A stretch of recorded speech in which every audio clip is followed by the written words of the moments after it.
Hi, folks. How are you? Hi, Evelina. Hi, Dale. Hi, Dolores. And hello, Kay. Glad you're all here. Dale says, sounds like a jet and gearing up to take off in here. No, that was really just the Facebook sound, which I immediately shut off, of course. Okay. I had Facebook open just to verify that everything was going okay. That's when you heard the sound.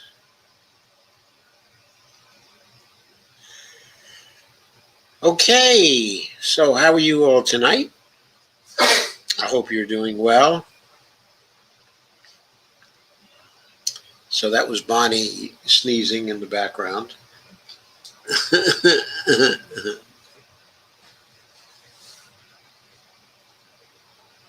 So that's okay. Please share this. I'd very much appreciate it. I've done a little bit of sharing, but I can't share as fast anymore since Facebook has made a change to the interface, making sharing slower.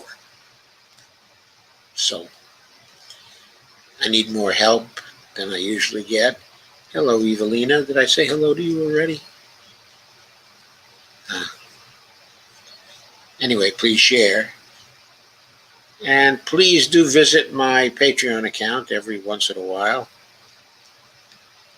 I would appreciate anything that you can do for me there. I'm glad you're doing okay, Kay.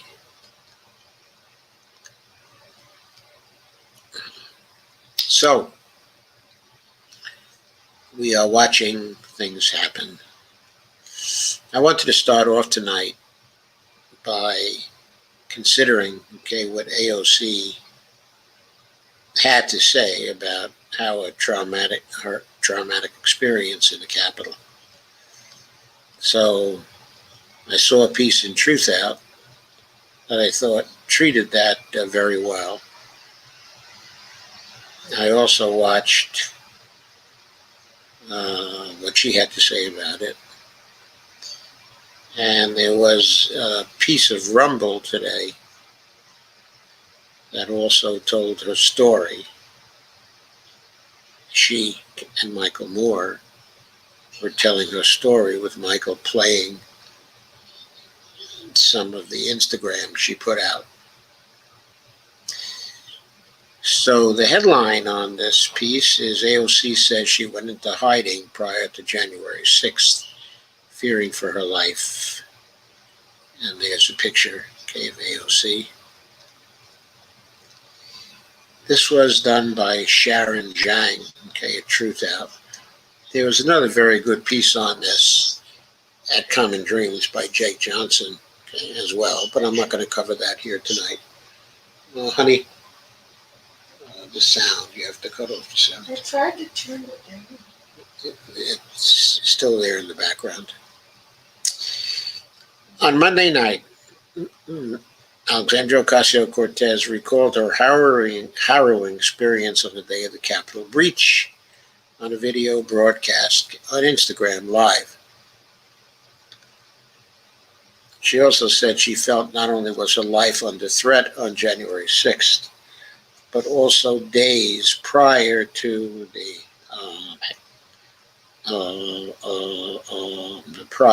incident. Now, I am now 82 years old. I've watched a lot of campaigns. I've watched a lot of politics. I've been politically alive, really, since Harry Truman was president. Well, maybe even before that, because my family used to listen to speeches of Franklin Roosevelt when I was a little kid, only 4 and 5 years old. And I remember his voice, his radio voice to this day. What a magnificent speaker he was. I can never remember a time when people in Congress felt that their lives were in danger inside of the Capitol or around the Capitol grounds. What's been happening here is unprecedented in modern times, unprecedented in the political system of the United States. Of course, it was foreshadowed by the actions of the rightists, who all through Trump's administration were engaging in violence, in part violence he encouraged and he called forth. He's now created a split in our political system, not just a split in politics, but also a split that brings violence with us. There's no other way to meet the violence that we've seen other than using the power of the state itself. So violence counters violence. Violence calls forth more violence. That's the situation that we're in today. And we have to stop the violence. Anyway, at around 1 p.m. on January 6th, Ocasio-Cortez was in her office when she heard banging at her office door. And you've probably seen this. Quote, "I hear these huge violent bangs on my door and then every door going into my office," unquote, she said. Quote, "Just bang, bang, bang, bang, bang, like someone was trying to break the door down." She ran into the bathroom in her office and closed the door to hide. Now, I want you to imagine this relatively little woman being terrorized by loud bangs on her door and by what was going on in the Capitol on that day. From there, she heard shouting, and yelling. Quote, "I just hear," quote again, "where is she? Where is she?" unquote. This was the moment where I thought everything was over. Quote again, "I thought I was going to die." Quote, "I really just felt like if this is the plan for me, then people will be able to take it from here. I had a lot of thoughts, but that was the thought I had about you all," unquote, she said. "I felt that if this was the journey that my life was taking, that I felt that things were going to be okay, that I had fulfilled my purpose," unquote.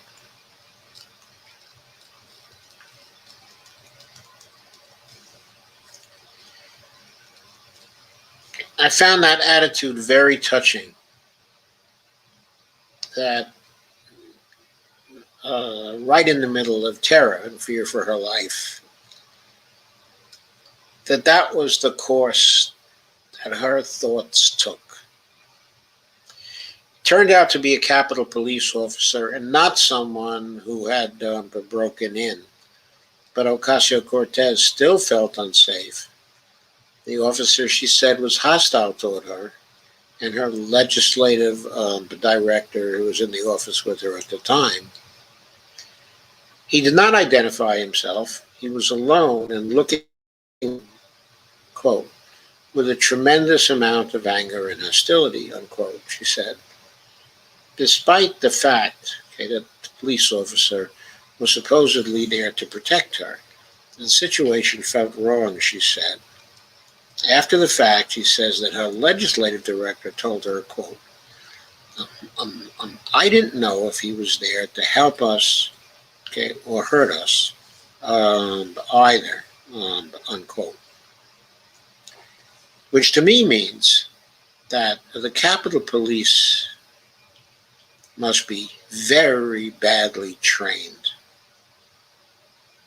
If they don't know how to round up a congressperson in case of emergency, okay, in order to protect them and not to scare the life out of them while they're doing that, then they have to be taught how to do that, trained how to do that. It sounds as though this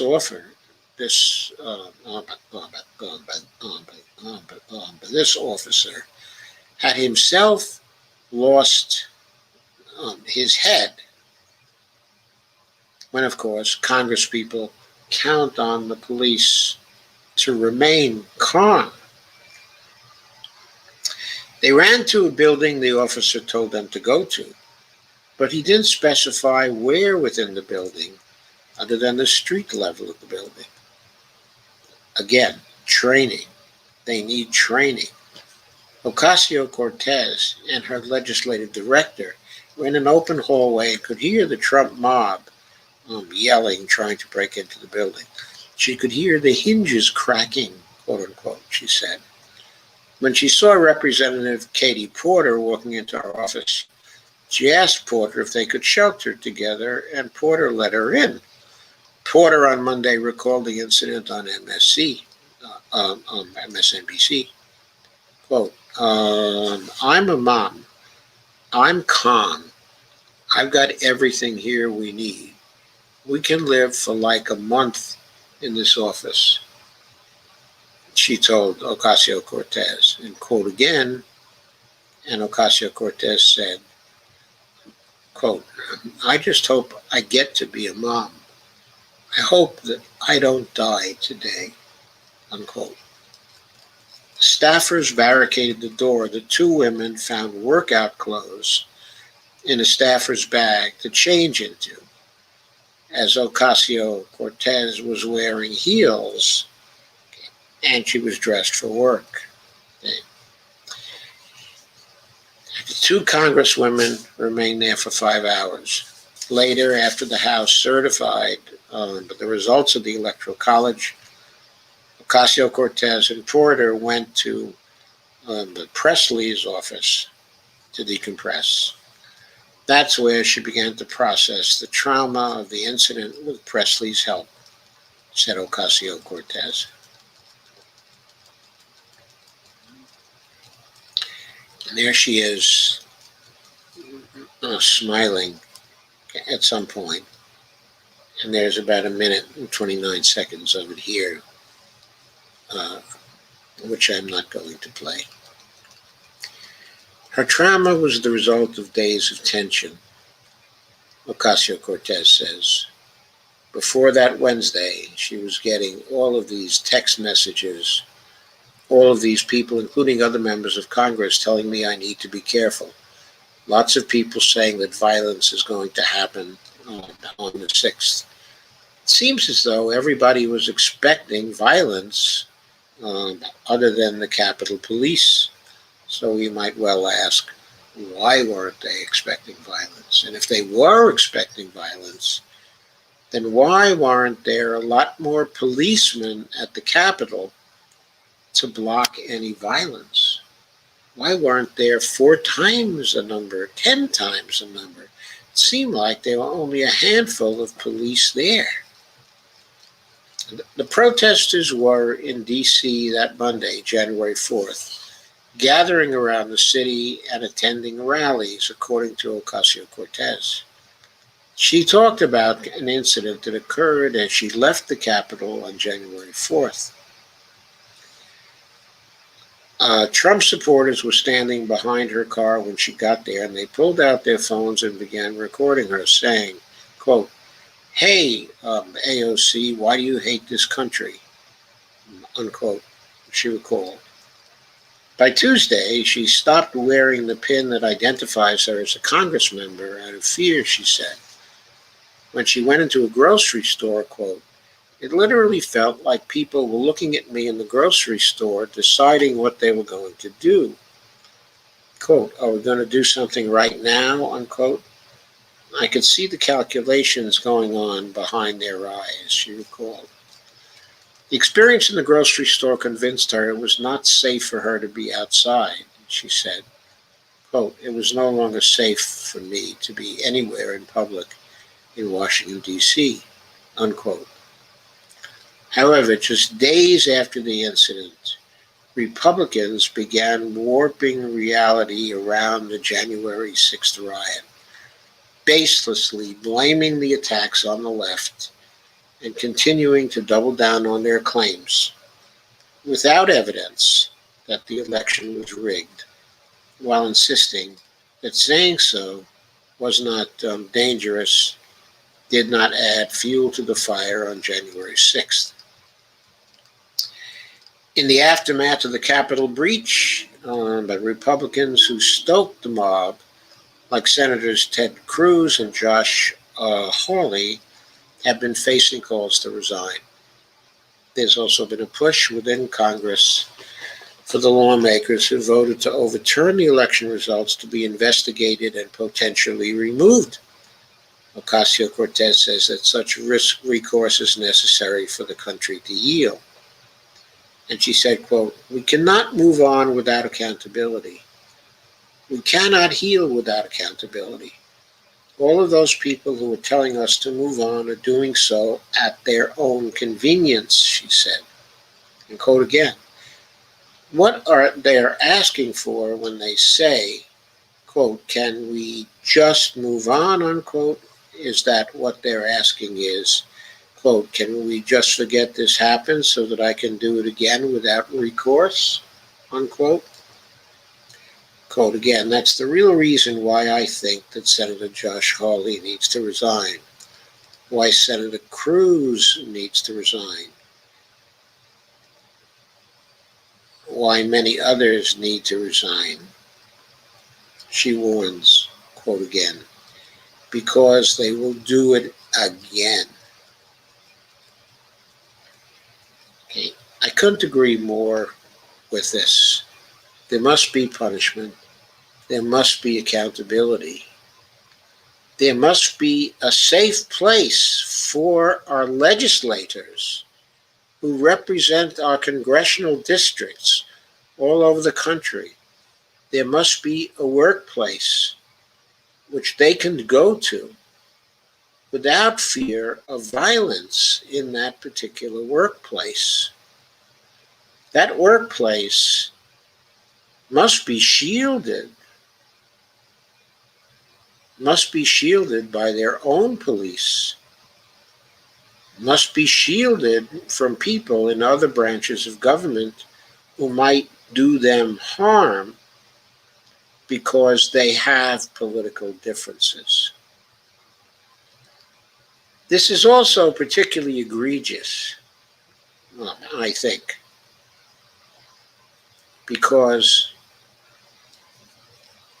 we're also looking at crowds that were predominantly composed of violent men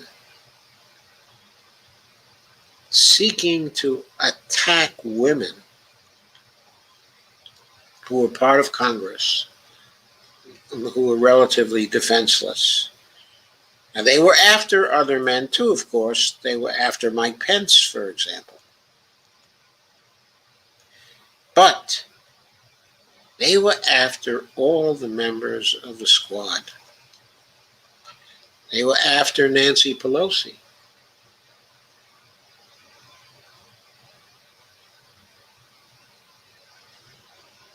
They wanted to subject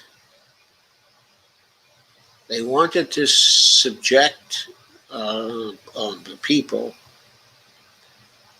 who were working to perform a ritual of the Republic to violence.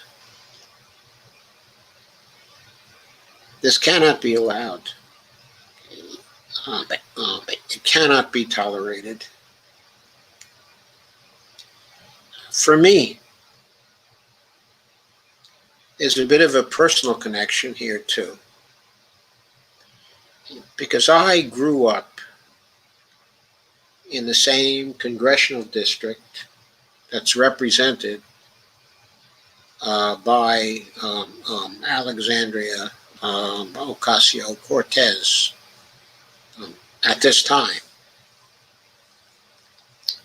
She campaigned, in my district. The people supporting her, commenting on her, were interviewed by journalists across the street from the public school that I went to.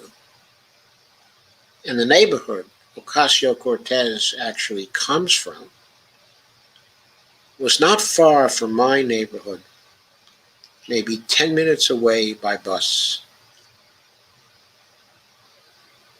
And when I took the bus to high school each day,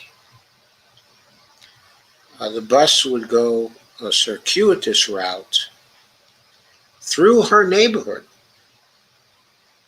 where some of my friends who came from her neighborhood would get on the bus in order to go to our high school.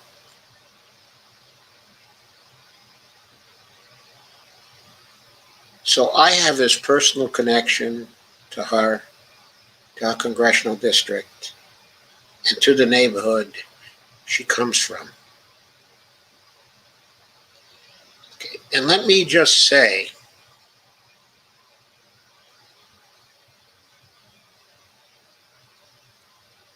that I am proud to have a young woman of her ability and her courage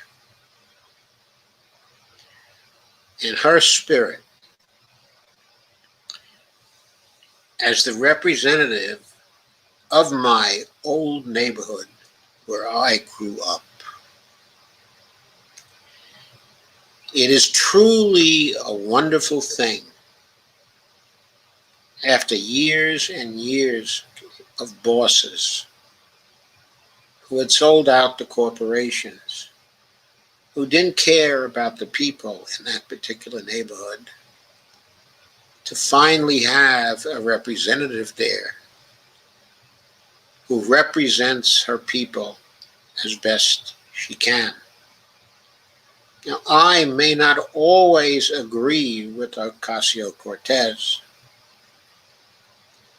Just last month, just a month ago on January 3rd, I was quite active in a Twitter campaign to get her to displace Nancy Pelosi, to block Nancy Pelosi, and then to replace her.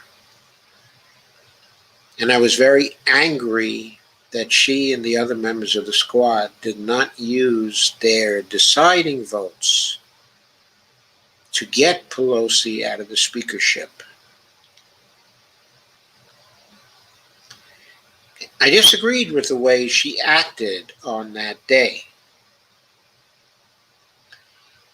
But I never doubted that she believed that she was doing the right thing in doing what she was doing. We simply had a difference, of opinion. But that did not mean that I liked her any less as a person, or that I supported her tenure in Congress any less. I was still proud to have her as the representative from the neighborhood that I came from. And I identified far more with her and with the positions she holds than I do with the current congressman that I have here, but Jennifer Wexton. Jennifer Wexton seems like a very nice and generally upstanding person. But in my view, she appears to be a standard Virginia corporate Democrat. I would much rather have a squad member as the representative of my district than someone like Jennifer Wexton, for example. So I just wanted to say those things and to say how sorry I am that this fine young person was terrorized by violent rioters who broke into the Capitol on January 6th and who endangered the physical safety of so many people in Congress, of so many congressional staff members, and of the Capitol Police who are protecting them, or protect them as best they could. There must be accountability for this affair, as Ocasio-Cortez has said. It must be swift accountability. It must be certain accountability. It must happen in the next few months. There must be consequences. If there are not consequences, we will be dogged in the coming years by these fascists and what they are likely to do. So that is my take, on that. So now,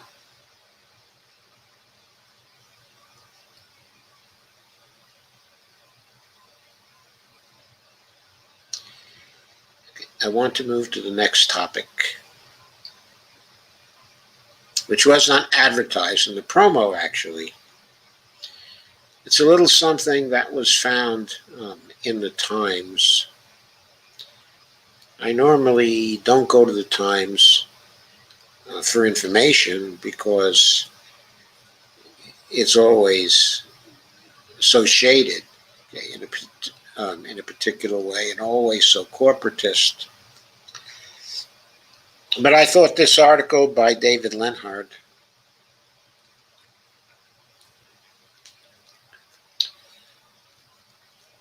was something to think about.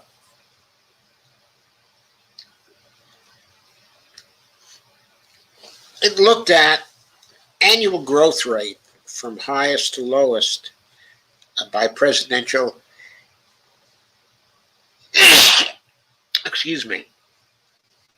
by presidential term. And it looked at growth from two perspectives, or on the basis of two measures.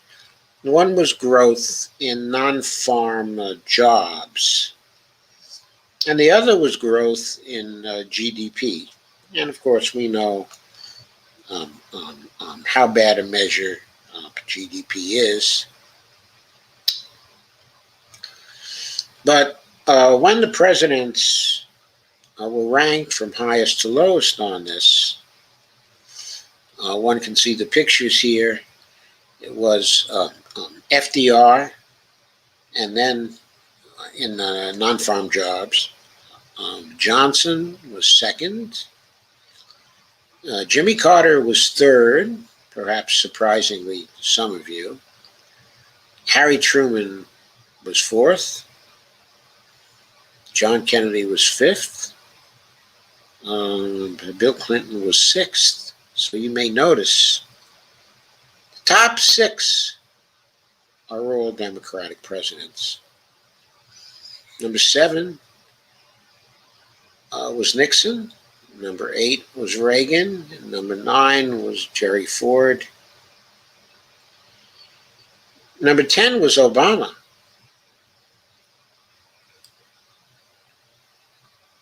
So 7 of the top 10 spots were occupied by Democrats.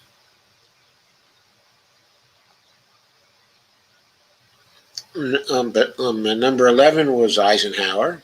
I found it surprising that Eisenhower was as low as he was, because people often look back to the 1950s as a very good economic time.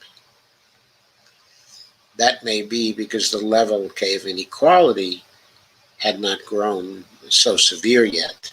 And even if growth was not outstanding, it was still a time that people tend to look back on as a prosperous time. Number 12 was Bush the Elder, Bush 41. Number 13 was George W. Bush, Bush 43. And number 14 was Donald Trump.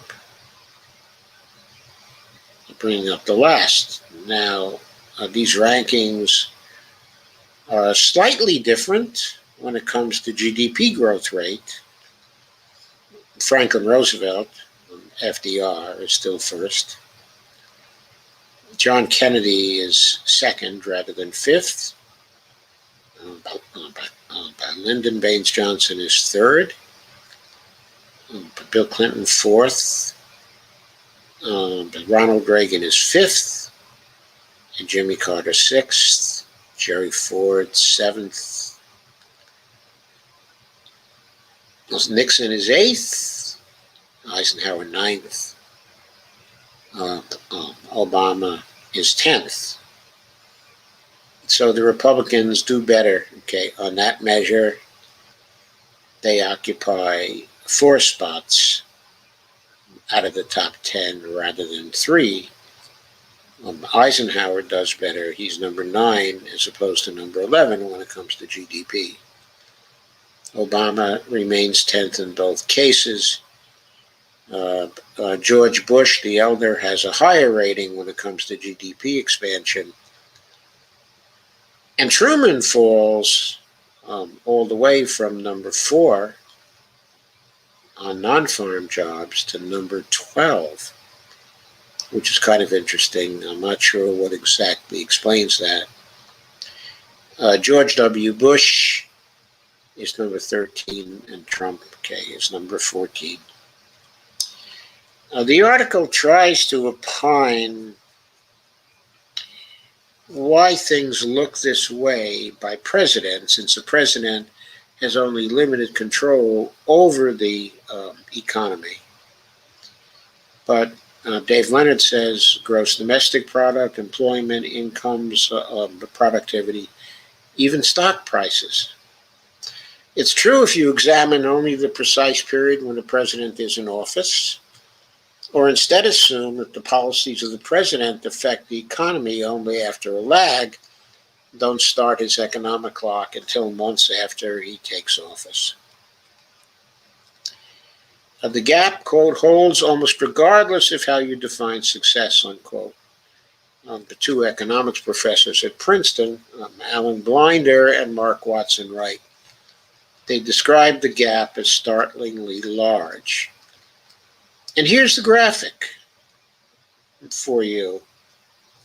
This is if you dated from the start of the term. And you can see that if you look at the quantitative difference on this particular indicator, which is this was the annual GDP growth rate, it's not simply the rankings, but the size. In other words, when you get to Reagan, who is number 5, he appears to have something like 45% of the growth rate of Franklin Roosevelt. Whereas Kennedy looks like he has 70% of the growth rate of Franklin Roosevelt. Johnson maybe 60%. Clinton maybe 50%. But Reagan looks like he's coming in only about 45%. Fair, just a little bit greater than Jimmy Carter, uh, who has nearly the same growth rate. It must be 44% or 43% of FDR's growth rate. There's a smaller gap between Reagan and Carter when you look at GDP expansion than there is between Carter and Ford, who falls substantially, probably to something like 38% or something like that. Nixon might be maybe a third of the growth rate. Roosevelt, Eisenhower, maybe a third. Obama's presidency, from the economic point of view, was so bad, it looks like on here that it's somewhere in the 20s, maybe 28% of the growth rate of FDR, 27%. And the other presidents bring up the rear. Looks like Trump might have had only 12% of the growth rate, something like that, okay, of FDR. Of course, I'm eyeballing it, so it might not be that. I can't see the number. Since 1933, the economy has grown at an annual rate of 4.6% under Democratic presidents and 2.4% under the Republicans.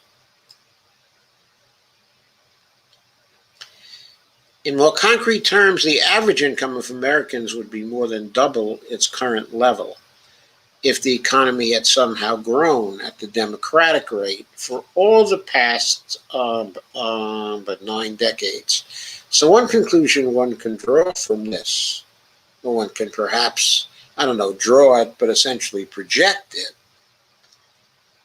is that if Democrats have never voted for Republicans for president, the average income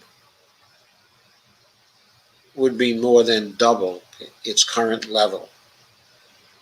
So it has cost people dearly to vote for Republicans whenever they have done so.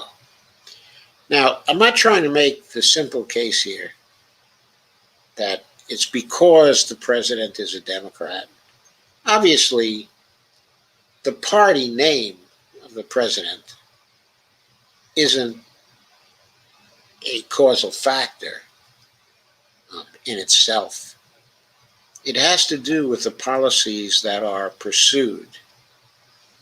By the way, there are similar results as the ones I've cited for annual growth rate of non-farm jobs. So just so you know.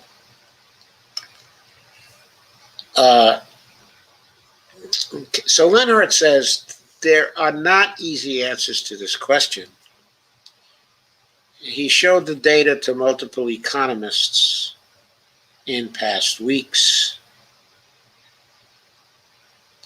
and they described the data, they showed the data to graduate students in classes they teach.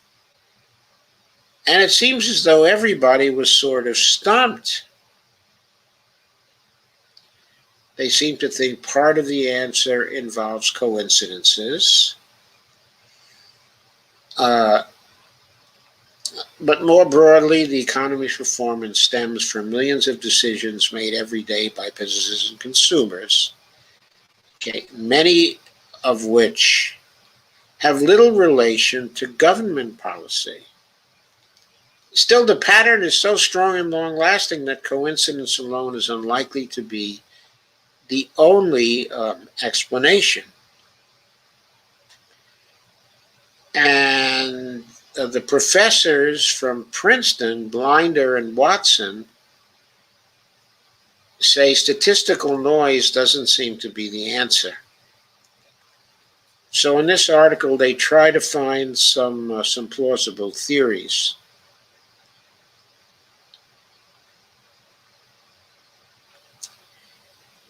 They bring up what Franklin Roosevelt did when he first ran for president in 1932.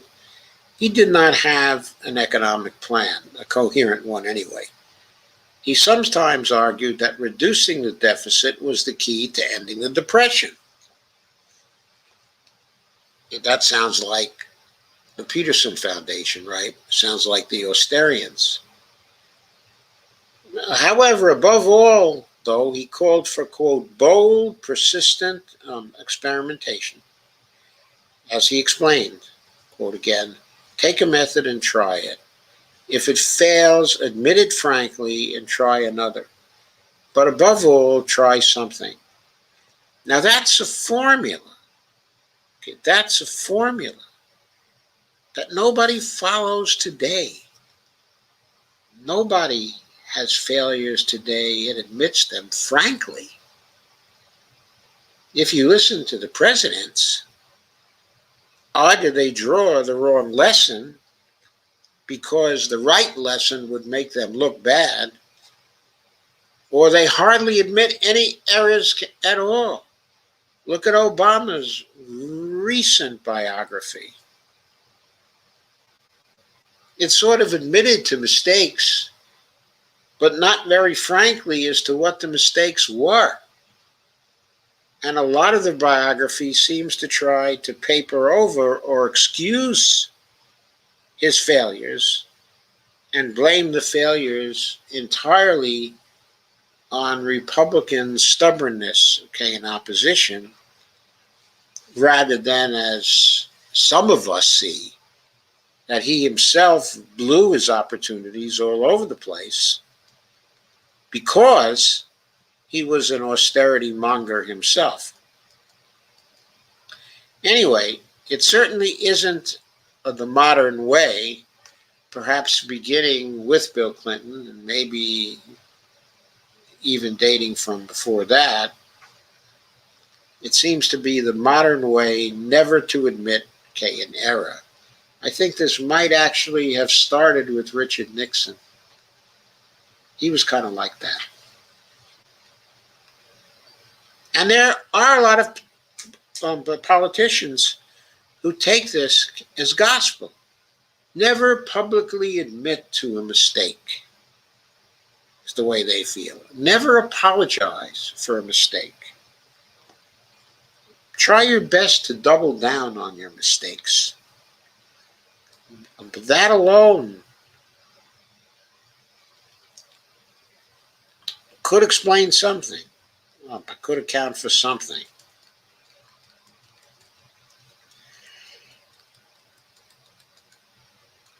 Okay, so anyway,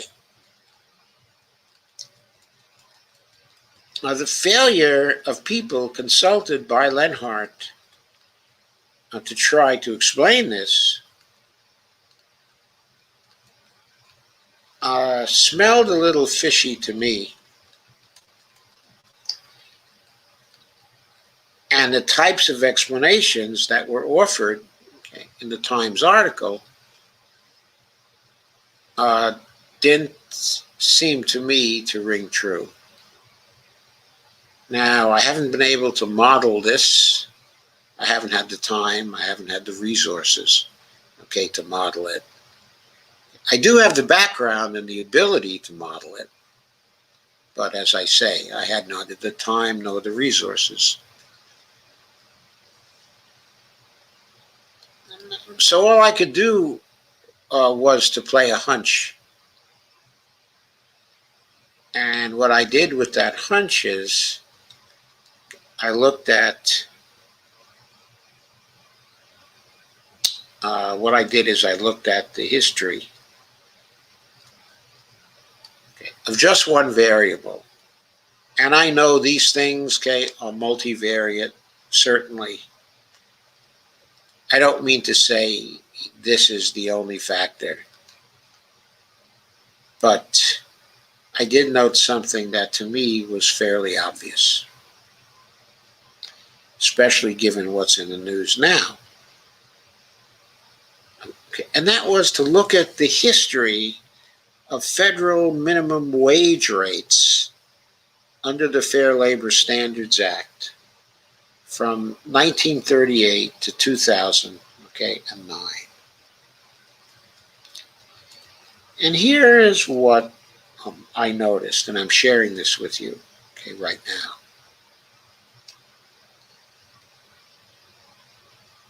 In fact, I'll make this a bit larger so you can see it better. Okay, I'll just be in the background, just a disembodied voice for a while. So, the minimum wage began on October 24th of 1938. It was 25 cents. 1 year later, it was raised to 30 cents. Then it was 6 years before the minimum wage was raised again. It was then raised in October of 1945 after Franklin Roosevelt had died. It was raised by Harry Truman to 40 cents an hour. 5 years later, on January 25th, 1950, it was raised to 75 cents an hour. Then 6 years passed, and it was raised, by Eisenhower, by the Republicans, to $1 an hour. 6 years was in a tie for the longest period of time that people had gone without a rise in the minimum wage. It then was kicked up by 25 cents to $1 an hour in 1956. 1961, 5 years later, it was raised by Kennedy to $1.15, and then to $1.25 on September 3rd. There were some raises in particular categories, of workers. I'm not going to mention those. They're there, but they basically illustrate the same kind, of pattern. So the next important raise was on February 1st, 1967, in Johnson's time, and the minimum wage was raised by 15 cents there after 4 years to $1.40 an hour.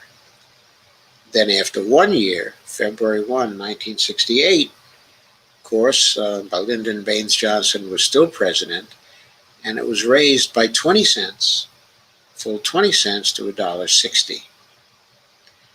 We go on, and now it's 1974. 6 years later, Jerry Ford raises it by 40 cents to $2. In 1975, it was raised again by Jerry Ford to $2.10. And on January 1st, 1976, it was raised to $2.30. So, then it was raised just 2 years later by Jimmy Carter to $2.65. And then 1 year later to $2.90.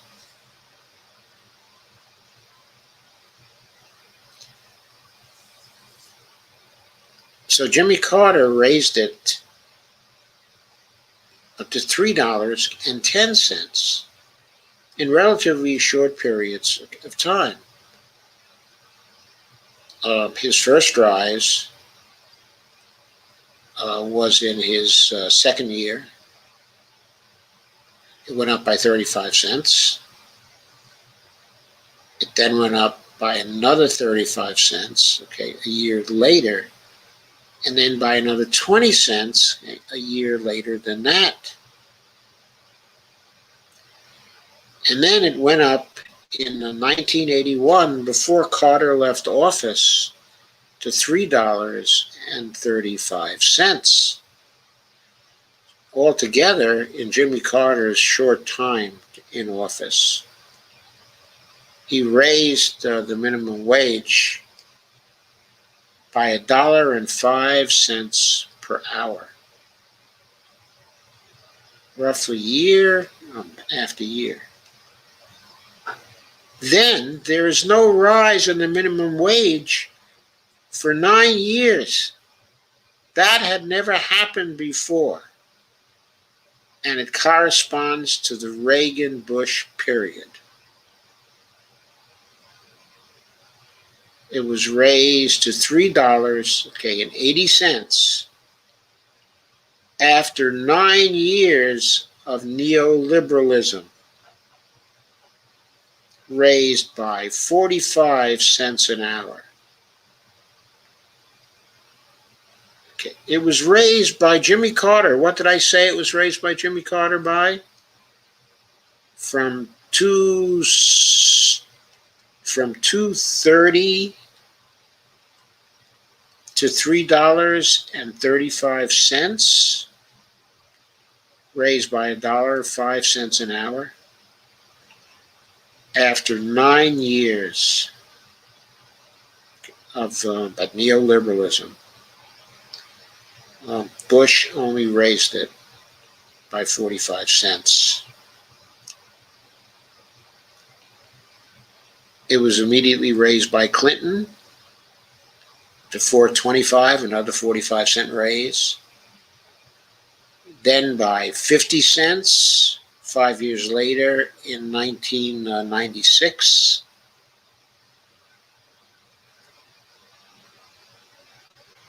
And then raised again to $5.15 in 1997.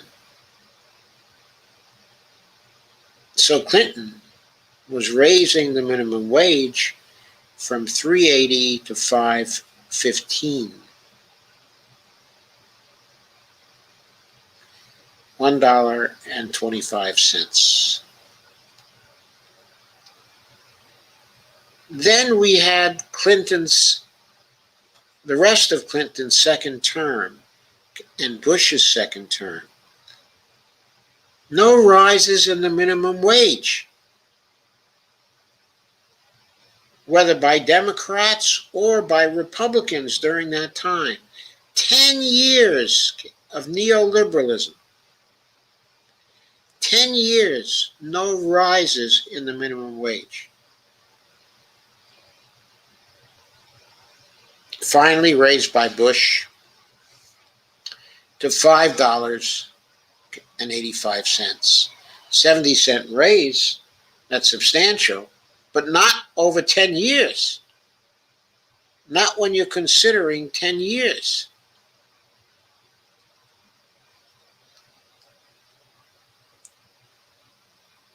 Bush in his final year then raises it by 70 cents to $6.55. With, of course, the help and support of a Democratic Congress. By the way, the rise in 2007 was also put through by a Democratic Congress.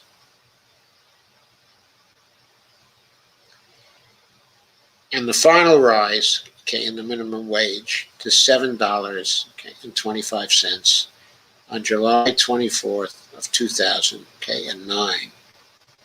Folks, we are currently working on 11 years since there's been a rise in the minimum wage. The longest period ever. The longest period ever. What is that correlated to?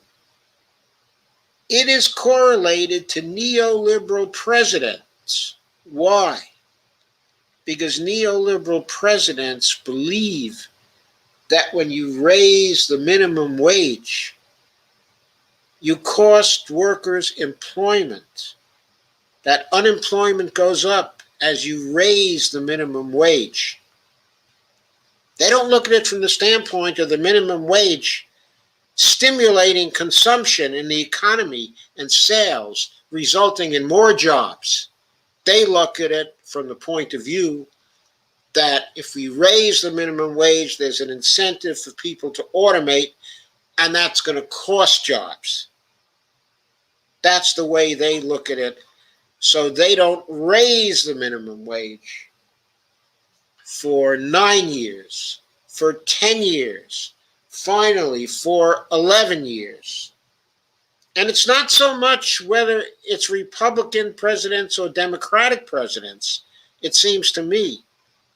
It seems to me the variable is really, a very important variable is how long the government goes without raising the minimum wage for the most unskilled workers.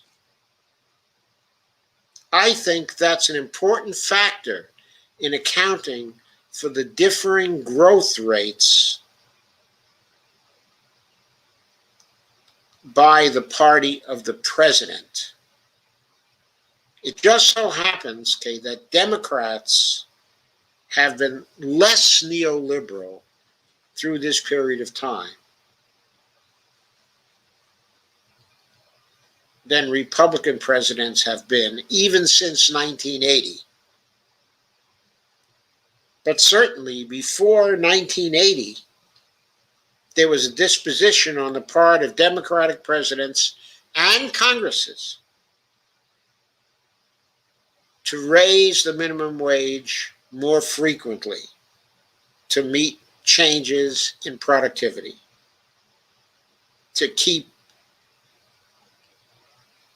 pace much better with increases in productivity. Of course, now, because of what's happened since 1980 and since the Reagan period, that's when we had the 9 years without a rise in the minimum wage, then the 10 years without a rise in the minimum wage, and now working on the 11th year without a rise in the minimum wage. It was since the takeover of neoliberalism in 1980 that most of the gap between productivity and wages actually occurred. And that is correlated to the increasing average length of time between rises in the minimum wage. That, my friends, in my view, is an important factor accounting for the differences in growth rate in Democratic presidents, as opposed to Republican presidents. Now, here's Joe Biden. He seems to really want to increase the minimum wage to $15 an hour. Now, they're doing it too slowly. The plan is to gradually increase it so it doesn't hit $15 an hour until 2025. This is an error. This is a mistake, in my view.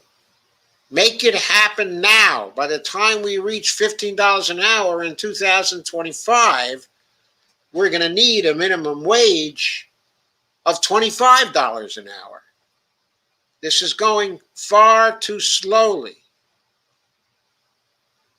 When you raise the minimum wage, it does not result in the loss of employment. It results in the creation of more jobs because consumption drives sales. Greater consumption drives the sales. It doesn't result in lesser profits for business either. It results in more profits for business. Why? Because sales are going up.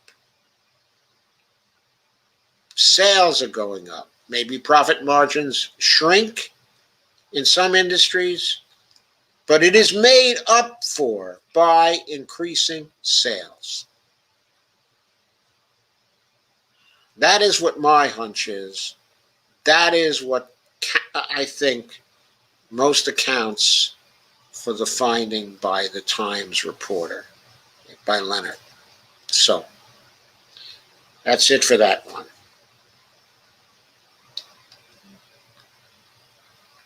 Now, I want to go to whither the Democrats are going.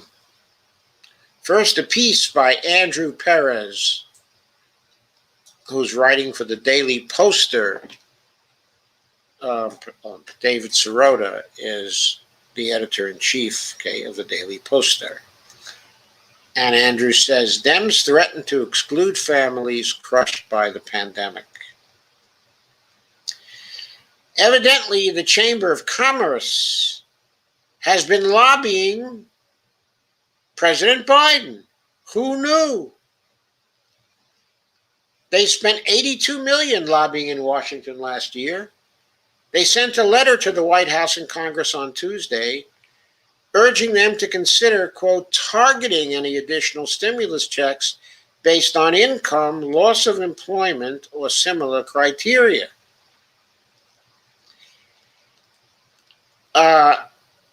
They attempted to twist census data, says Perez, showing broad economic devastation to make the point that families earning more than $50,000 don't need new survival checks.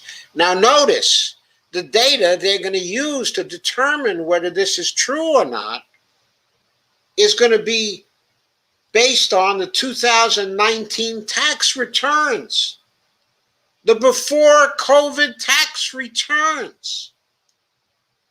There may be many people that were earning more than $50,000 before the pandemic hit, who got crushed economically by the pandemic. But of course, the chamber still says, quote, while the pandemic-induced recession has created near unprecedented levels of hardship, the impact has not been universal, the chamber wrote. And quote again, the Census Bureau Pulse survey indicates that while a majority of households with less than $50,000 in income have experienced a loss of employment income, a majority of households with more than $50,000 in income, including those between $50,000 and $150,000, have not experienced any loss in earned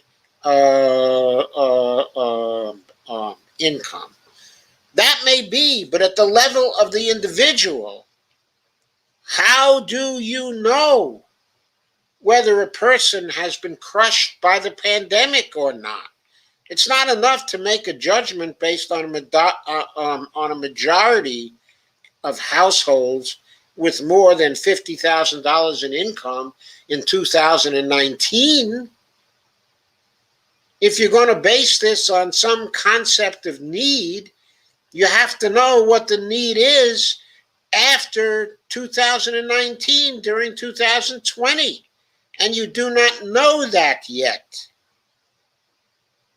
You do not know that. So why are you trying to crush people? Much better to give them the stimulus.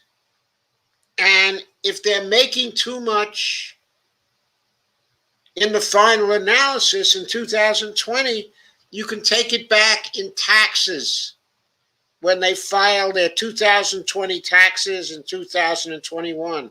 That's what you do. Perez says, this is a misleading way to frame the census survey results. Recent census data shows that 45% of households earning between $50,000 and $150,000 have experienced a loss of employment income since March of 2020, including 48% of households earning between $50,000 and $75,000. Nearly a quarter of households earning between $50,000 and $150,000 say they expect to lose employment income over the next 4 weeks. What the chamber is saying is just cruel insanity, as usual, which is what the chamber always engages in. Why any Democrat ever listens to the chamber is beyond me. They're so frickin' biased. They don't have an ounce of goodwill in this whole organization. That's been true for years and years and years. The campaign was first kicked off by discredited austerity economist Larry Summers, Darth Vader again, and columnists at the Washington Post and Bloomberg News, owned by billionaires Jeff Bezos and Michael Bloomberg, respectively. President Biden's COVID relief plan would send full 1,400 survival checks to individuals earning up to $75,000 and couples earning up to $150,000. Senator Joe Manchin has repeatedly demanded the relief checks be more targeted. I think we ought to target his salary. Let's cut it in half, see how he likes it. Senate Republicans on Monday proposed that Congress limit full stimulus checks to individuals earning up to $40,000 and couples earning $80,000. That's a move that would deny checks to an additional 80 million people, according to the Institute on Taxation and Economic Policy. If Biden does that, Democrats lose the election in 2022. That's it. They can kiss their butts goodbye. They really can. That's ridiculous. You're going to deny checks to an additional 80 million people? And those are people who vote. Are you frickin' nuts? Sure, the Republicans want Biden to do that. They want Congress back in 2023. They want to win the election in 2022. Why wouldn't they give that kind of crummy advice to Joe Biden? The White House indicated it doesn't support the GOP's proposed income caps, but Biden and his team have continually said they're open to further limiting eligibility for the checks.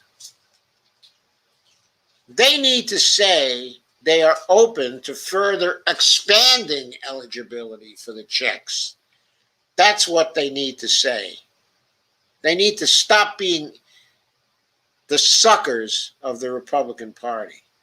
The Washington Post's Jeff Stein reported on Tuesday that some senior Democrats are looking at lowering the threshold on stimulus payments so they start phasing out above $50K for single payers, $75K for heads of households, and $100K for married couples. He cautioned the talks are still fluid. At the same time, congressional Democrats are floating new tax cuts that could primarily benefit the wealthy. And Jeff Stein tweeted, confirm these cutoffs are being seriously explored with third senior Dem, GOP, and some centrist Dems have said checks proposals give dollars to those who don't need it. So, of course, the Republicans and the senior Dems want to double down on that and give more dollars through tax cuts to the rich people who don't need it. Makes a lot of sense. Others say lower limits mean millions who need relief with current year income shocks would miss out. I say that. The campaign to limit survival checks was recently boosted by a study by economists at Opportunity Insights, a Harvard University think tank bankrolled by the family foundations of billionaires Mark Zuckerberg, Bloomberg, and Bill Gates. The study, based on consumer spending data, found that households with income above $78,000 will spend only $45 of the $600 payments they received within the first months of the checks being sent. So what? So what? Does that mean that I'm not going to spend the whole, I should add, I'm certainly not above $78,000. But let's say, okay, I recently got my stimulus check. I haven't spent any of that stimulus check, okay, as yet. Who knows? I might spend only $45 of the $600 payment for the rest of this month. But I can guarantee you I'm going to spend that whole $600 payment in the next 6 months. What does it mean to say that someone's going to spend only $45 of the $600 with the first months? What does that prove? The authors wrote, quote, "These households have largely returned to work and have even accrued additional savings." I say good, because when the economy gets going again, a lot of these households are going to want to spend that on the things they used to spend it on before the pandemic came. So let them have additional savings. That's all right. While lower income households have been disproportionately affected by the pandemic, census data suggests huge swaths of Americans across income levels have been impacted by COVID-19.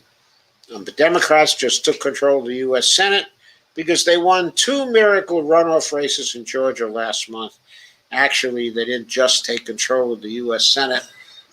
It appears that the organizing the organizing resolution has finally been passed, I think sometime today or yesterday. So now they've taken over control, of the U.S. Senate. God bless you, honey. Democrats just took control, two miracle runners, sorry. They won two miracle runoff races in Georgia last month, campaigning at all levels on a promise to give voters $2,000 checks. Not $1,400.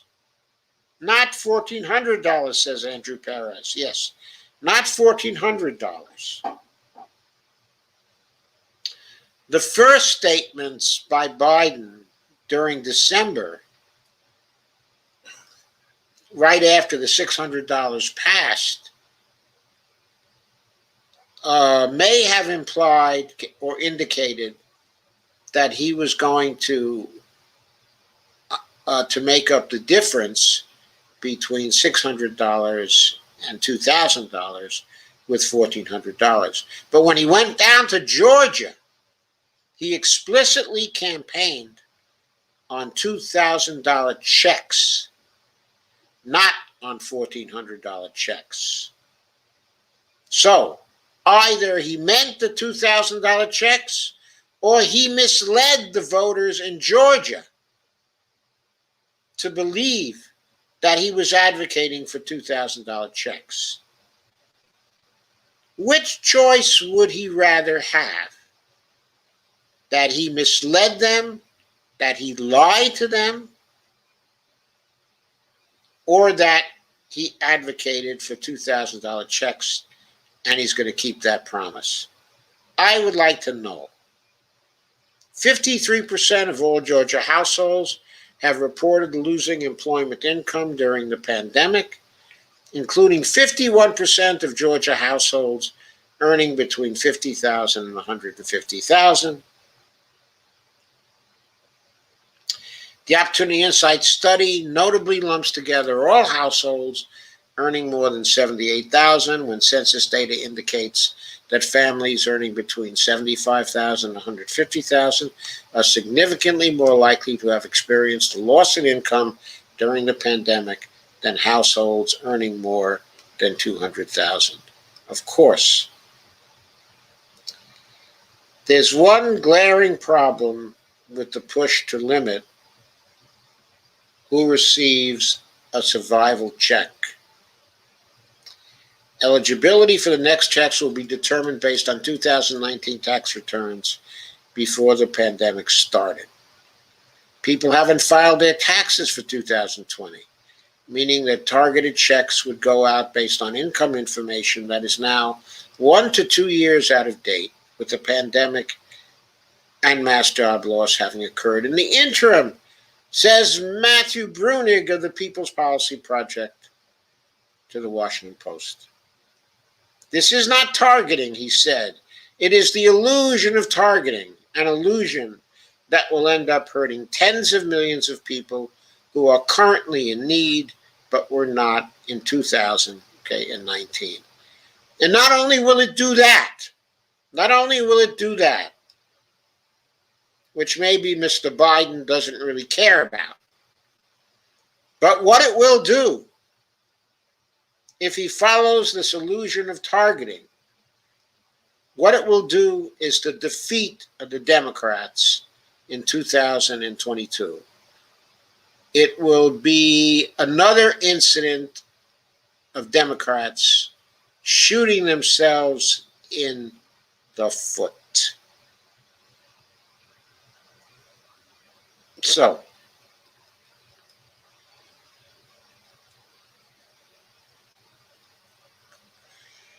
I want to see what Dave Dayen has to say about this, or things like it.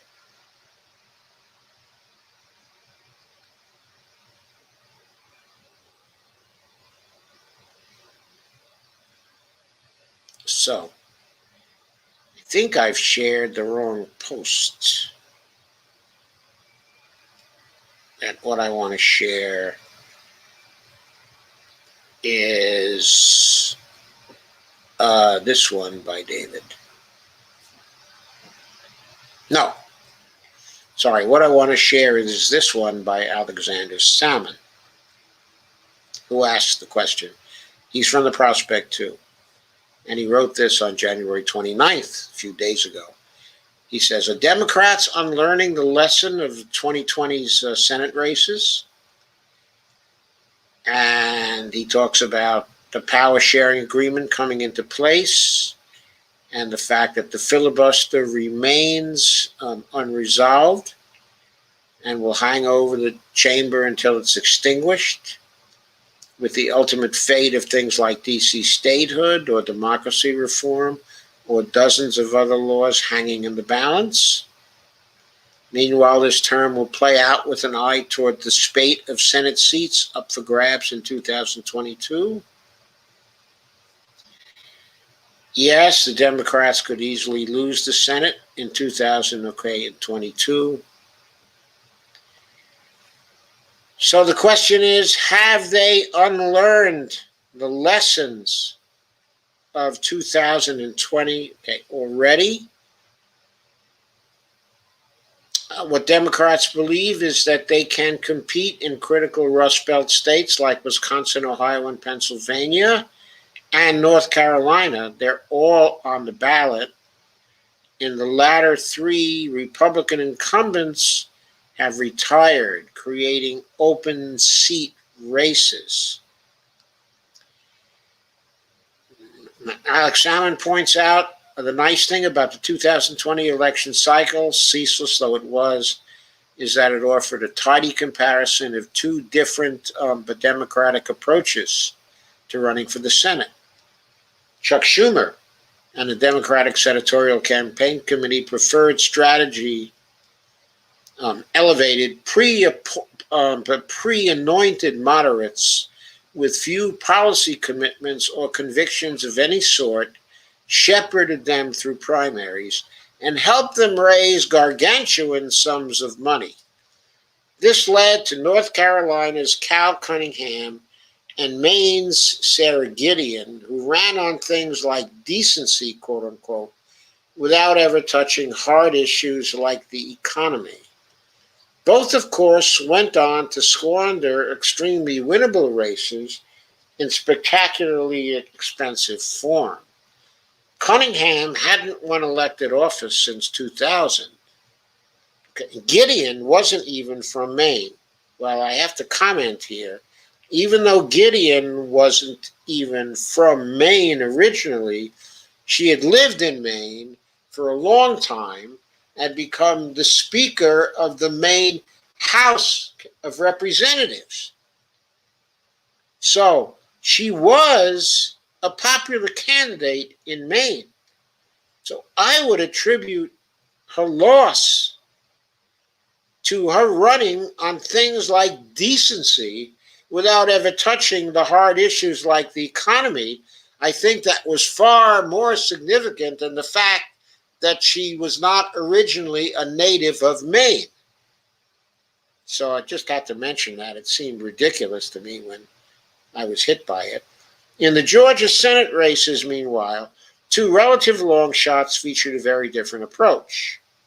Both Warnock and Ossoff ran functionally populist campaigns. They inveighed against the corruption of their opponents, Kelly Loeffler and David Perdue, both prodigious insider traders. They vocally backed $2,000 checks, among other progressive issues. And even though Ossoff was young, he grew up in Georgia and worked for the legendary John Lewis. Warnock, as a pastor of the legendary Ebenezer Baptist Church, was a pillar of the local community. These were not carpetbaggers. One strategy worked, one didn't. So which will Democrats choose going forward? There are troubling signs already that party leadership might return to the losing option. Party leadership, in this case, when it comes to the Senate, is Chuck Schumer. We're talking to Chuck Schumer here.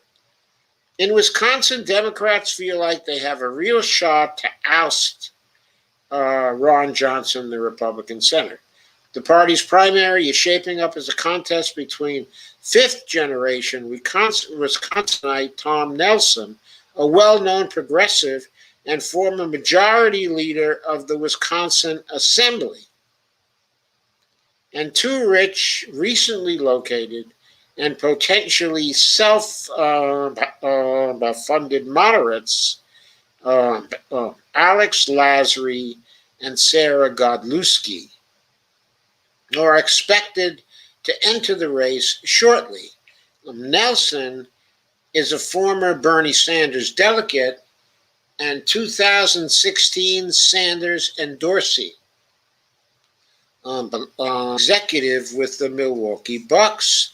His father, Mark, owns the franchise, but he's been teasing a possible Senate run, and there's every expectation he'll enter the race. Coming from a billion-dollar family, he'll be able to stake himself in a fashion similar to that which was pioneered by Bloomberg in the 2020 presidential race, though on a statewide scale. That has become an increasingly popular profile in the party.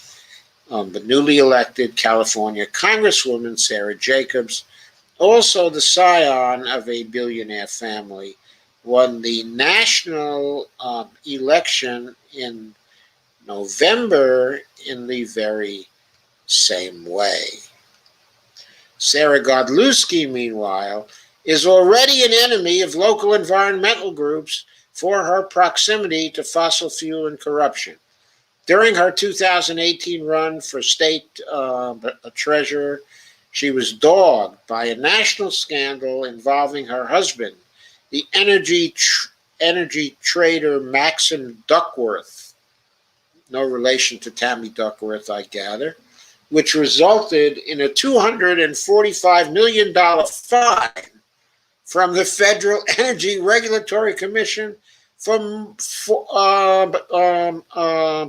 market manipulation, and resulted in Duckworth being barred from trading at his firm Constellation Energy. It was at that point the largest penalty FERC had ever doled out. If she does announce, Godlewski is expected to have the backing of Democratic Party extension Emily's List. Why? Because she's a woman.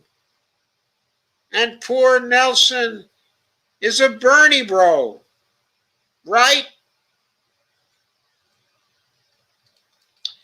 Meanwhile, in North Carolina, State Senator Erica Smith, a progressive woman of color, who ran in 2020's primary, has announced she'll be running again, this time to replace retiring Republican Richard Burr. Meanwhile, State Senator Jeff Jackson just announced he'd be running as well. Jackson's biography is shockingly similar to Cunningham's, white, youngish family man with a military background. That seems to me similar to what's her name, who ran in Kentucky, Amy McGrath. Yes, except a gender difference, of course. In his campaign announcement video, he makes zero policy commitments whatsoever before pledging to hold 100 town halls, which some have championed as a major step forward. At least, unlike Cunningham, he has won an election within the past decade. The bar really is that low. Jackson was rumored to be the DSCC candidate of choice last cycle before he chose not to run, and he may well get their formal backing now that he's in. Compare that to Pennsylvania's incipient Senate race, where another Republican incumbent, Pat Toomey, is stepping down. Pennsylvania's GOP is still deeply in hock to Trumpism and will likely put up a Trump-aligned candidate. But right now, the front-runner on the Democratic side is extremely popular Democratic Lieutenant Governor John Fetterman. Fetterman has yet to even officially announce his candidacy, but has already raised more than $1 million from 33,000 grassroots contributions.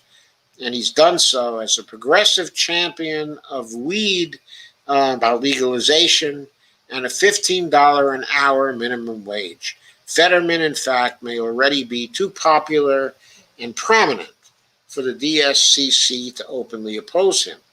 The races in North Carolina, Wisconsin, and Pennsylvania will likely be decisive for Democrats. If they don't win, it's nearly impossible to conceive of them holding a Senate majority at any point in the near future. Are you listening, Chuck Schumer? It would be nice to win in Ohio's vacancy, too, although the Democratic bench is so shallow there that the state has turned so hard to the right in recent years that the situation is not the same. But, folks, that's 2022. By then, it may be Nina Turner will have a little experience under her belt in the House. And who knows? She may be ready to make a run for the Senate seat in Ohio. I don't know if she'd win, but it would certainly be exciting. Hello, somebody. While it's still early, the crucial question will be whether Schumer and the DSCC have learned the obvious and undeniable lessons of this most recent cycle. Their 2020 strategy was a catastrophe. The narrow losses of Gideon, Cunningham, and Teresa Greenfield, and the super extensive blowouts of Amy McGrath and new DNC chair Jamie Harrison prove that their strategy is a failed one. All 5 of those people should have won, but they made no commitments to policy, with the possible exception of Greenfield. I think she did make some commitments to policy, to be fair. But Gideon, Cunningham, McGrath, and Harrison, ciphers. They were ciphers. In fact, Amy McGrath won, or she ran, with some favorable comments with respect to Trump, even implying at one time she might be a Trump Democrat. No wonder she couldn't beat Mitch, Moscow Mitch. Proves that their strategy is a failed one. Yet those responsible for that failure, were let off the hook. Chuck Schumer was responsible for that failure. Were let off the hook by an even worse debacle in the Congress and the reversal of course in Georgia. That means that there were no major changes to DSCC leadership, and after the victory, no public self-reflection. As usual, Democratic Party never engages in public self-reflection. Chuck Schumer just announced that he was tapping Gary Peters from Michigan as the new head of the DSCC, presumably in part because of his own experience in winning elections in the Rust Belt. And progressive groups like the PCCC, the Progressive Change Campaign Committee, signal optimism that Peter's willingness to embrace more left-leaning politics and messaging. Quote, Gary Peters has seen up close in Michigan an economic the populism wins, said PCCC co-founder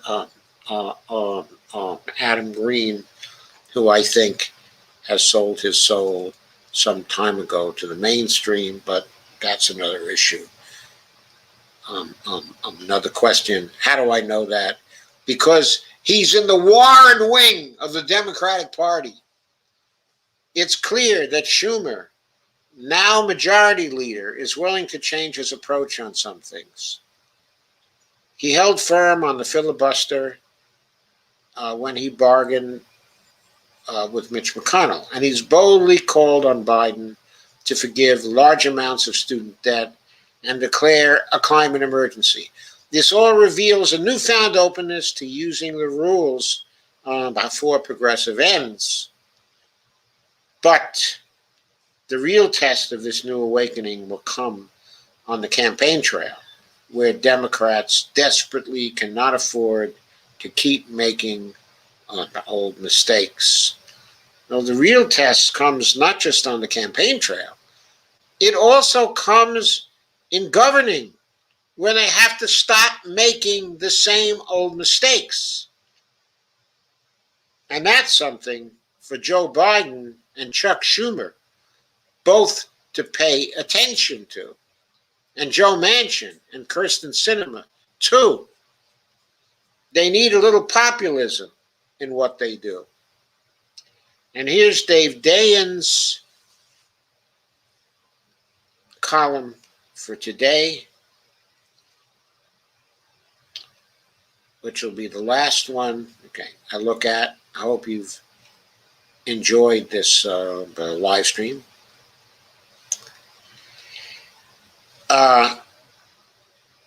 So Dave says Democrats should keep doing popular things. A continuing series.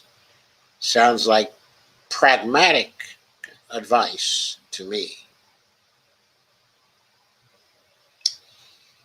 And Dave says, there are a lot of scenarios where Democrats are endlessly frustrating people like me right now. Maybe Biden is demanding negotiations with Republicans over his coronavirus relief bill. Maybe he's deferring to install Trumpists who are undermining the early agenda. Maybe there's hesitation and confusion. You can find examples like that on some discrete issues. For example, we're talking deportation flights. And while Biden's deportation moratorium was blocked, in the courts, sending migrants home to certain danger isn't mandatory. But by and large, this is not happening. Democrats in the Senate yesterday passed a budget resolution, the first step to doing a budget by reconciliation bill without Republican support. They passed it 50-49. Pat Toomey was absent, but if he was there, he would have voted no, and Vice President Harris would have cast the deciding vote. It's also, quote, partisan, unquote, I guess, but that hasn't mattered. Democrats are moving forward on a bill that will be as much as $1.9 trillion. Biden has also taken some significant action on his own authority. More on that below. He's ended Trump actions like the Muslim ban and border wall construction and accelerated line speeds at meatpacking plants. He's rejoined the Paris Agreement and paused oil and gas leasing on public land. He's on his way to raise the minimum wage for federal employees and contract workers to $15 an hour, increasing salaries for 250,000 workers. He's fired a number of the loyalists of Trump, too, while hiring some dedicated regulators to take on powerful corporations. So does this mean I agree with Rich Lowry that Joe Biden is the most radical left-wing president in history? This can be the most absurd statement in the history of time, and also, given the ideological posture of past presidents, true. For all the hyperventilating, Lowry does understand that history moves on, and movements can motivate presidents to not be chained to the preoccupations of the past. What Biden is doing right now is following the will of the public in the middle of a historic crisis. Over 2/3 of Americans support his COVID relief bill, and most of the other things he has either done or announced he will do gets above or close to 2-to-1 support. Checks, shots, the raising the minimum wage, the mask mandate, domestic manufacturing boosts, and clean energy investment, a pathway to citizenship for the undocumented, criminal justice reform, tax hikes on the rich, and so on. This isn't that different from recent polling on these issues. I remember a series of Elizabeth Warren's speeches where she announced that, quote, our agenda is America's agenda, unquote. The core insight that Larry gets right is that, quote, the most important thing any movement can do is influence the direction of a major political party. Biden is positioning himself in the center of a Democratic Party that has moved to the left. The shifts are noticeable, not just on policy, but on the political will to enact it. Part of this has to do with Biden's historical positioning. Part of it is about Chuck Schumer worried enough about a primary challenge in a rapidly shifting state to court the left. But a lot of it has to do with years of quiet work, transforming the party by making the case on policy with evidence and data and building support among the public. It's important to point out, therefore, that the big areas of concern in the early going are where Democrats are defying the polls. So, for example, when Joe Manchin said he's against the $15 an hour minimum wage, he's opposing a clearly popular position. He's also trying to make the bill that will ultimately pass reconciliation more expensive, since the minimum wage increase brings significant budget savings.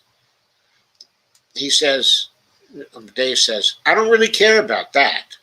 But you'd think that Manchin would. But Manchin, of course, is a hypocrite, so why would he?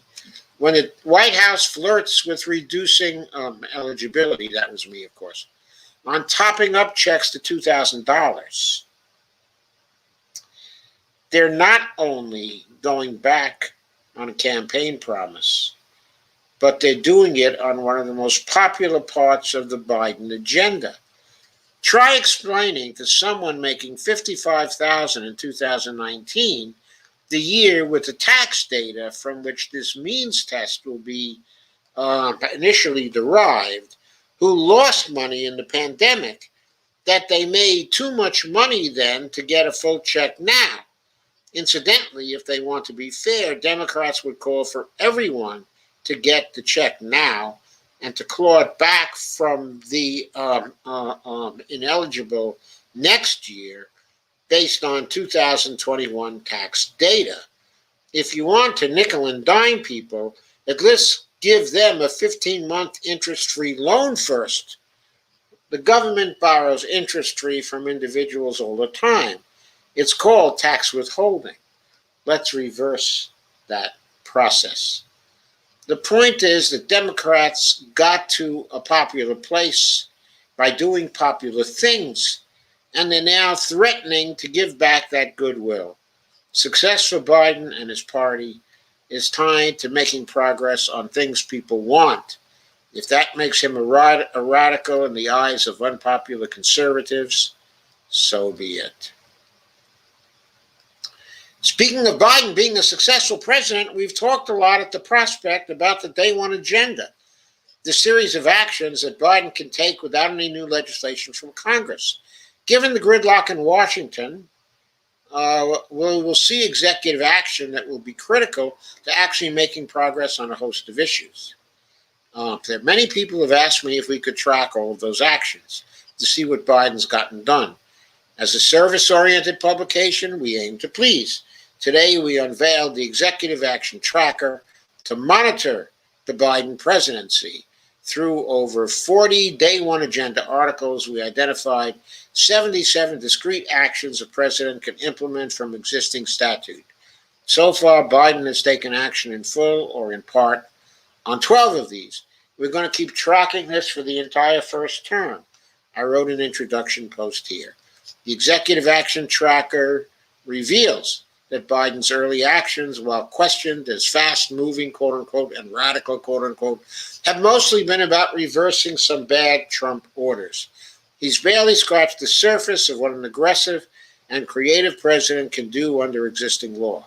Without a full cabinet, that's understandable, and Biden's off to a good start. But we'll see if he can keep it up. Check out the Executive Action Tracker for updates. And that sounds like it's good advice from David. And so we'll be checking that Executive Action Tracker in the future to see how well Joe does. Okay. But that is what I have to say for tonight. And I'll now turn to your comments.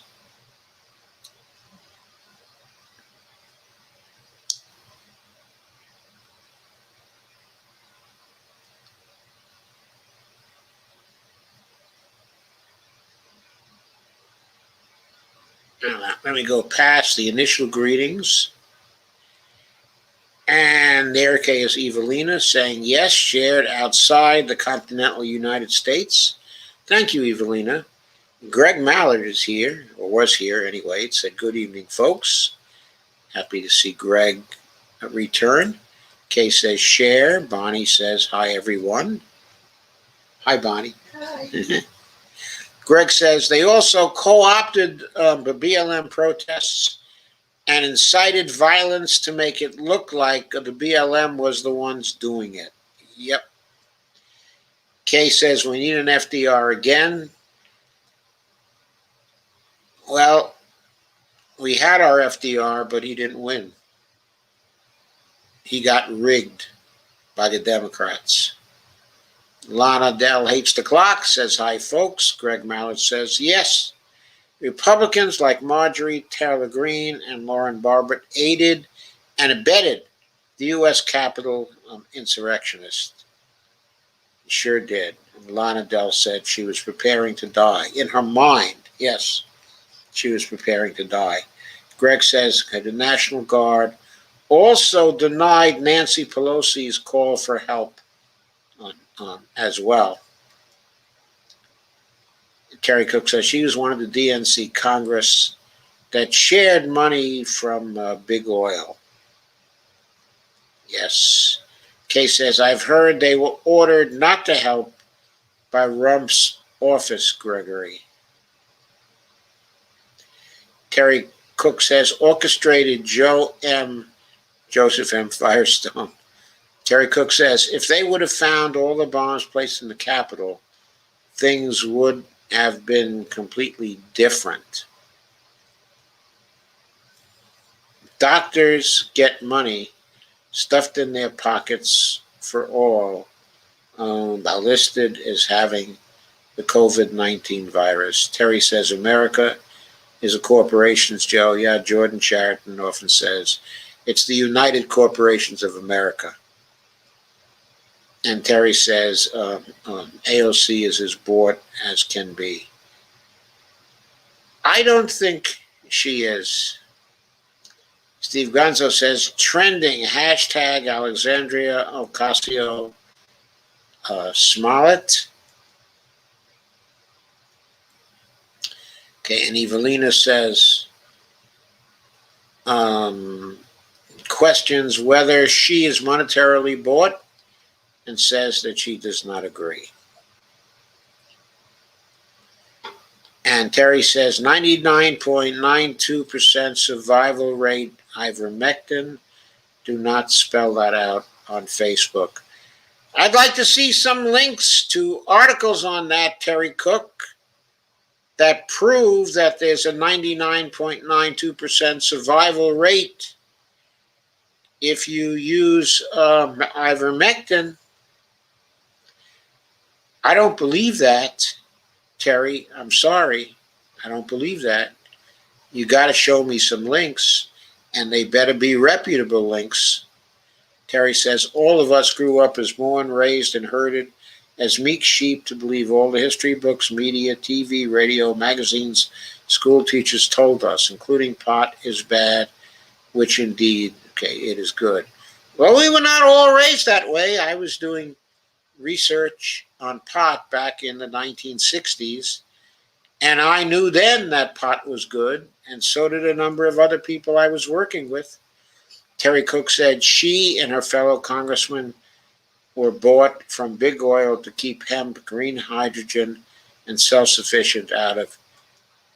Hemp makes the best battery, 8 times better than any other. I'd like to see some references on that too, Terry, but I have less doubt of that than of 99.92% cure rate for ivermectin. Sandy says, hello, shared. I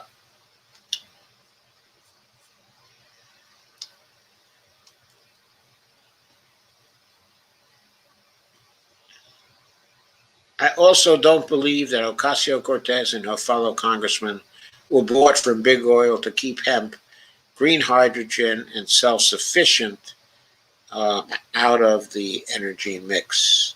I'd like to see some references on that too. Evelyn says wrong about her. Actually, she's for the Green New Deal, and she's against big oil. By the way, not all Dems are corp Dems either.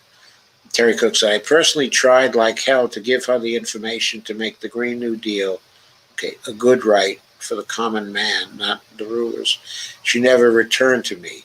I have the only total green plan to put 50 million Americans to work in never to leave high pay, with 7-to-1 ratio of highest to lowest pay, 5 decades in the making, Citizens Committee for a Restructured Government, ccrg.info, has the political plan, the Top Cat plan, Go Ava US. Okay, the link is there to Terry's plan. If anybody is interested, you can take a look. Terry says all the presidents you listed were or are Freemasons, pirateradiousa.net. How many presidents are not Freemasons, Terry?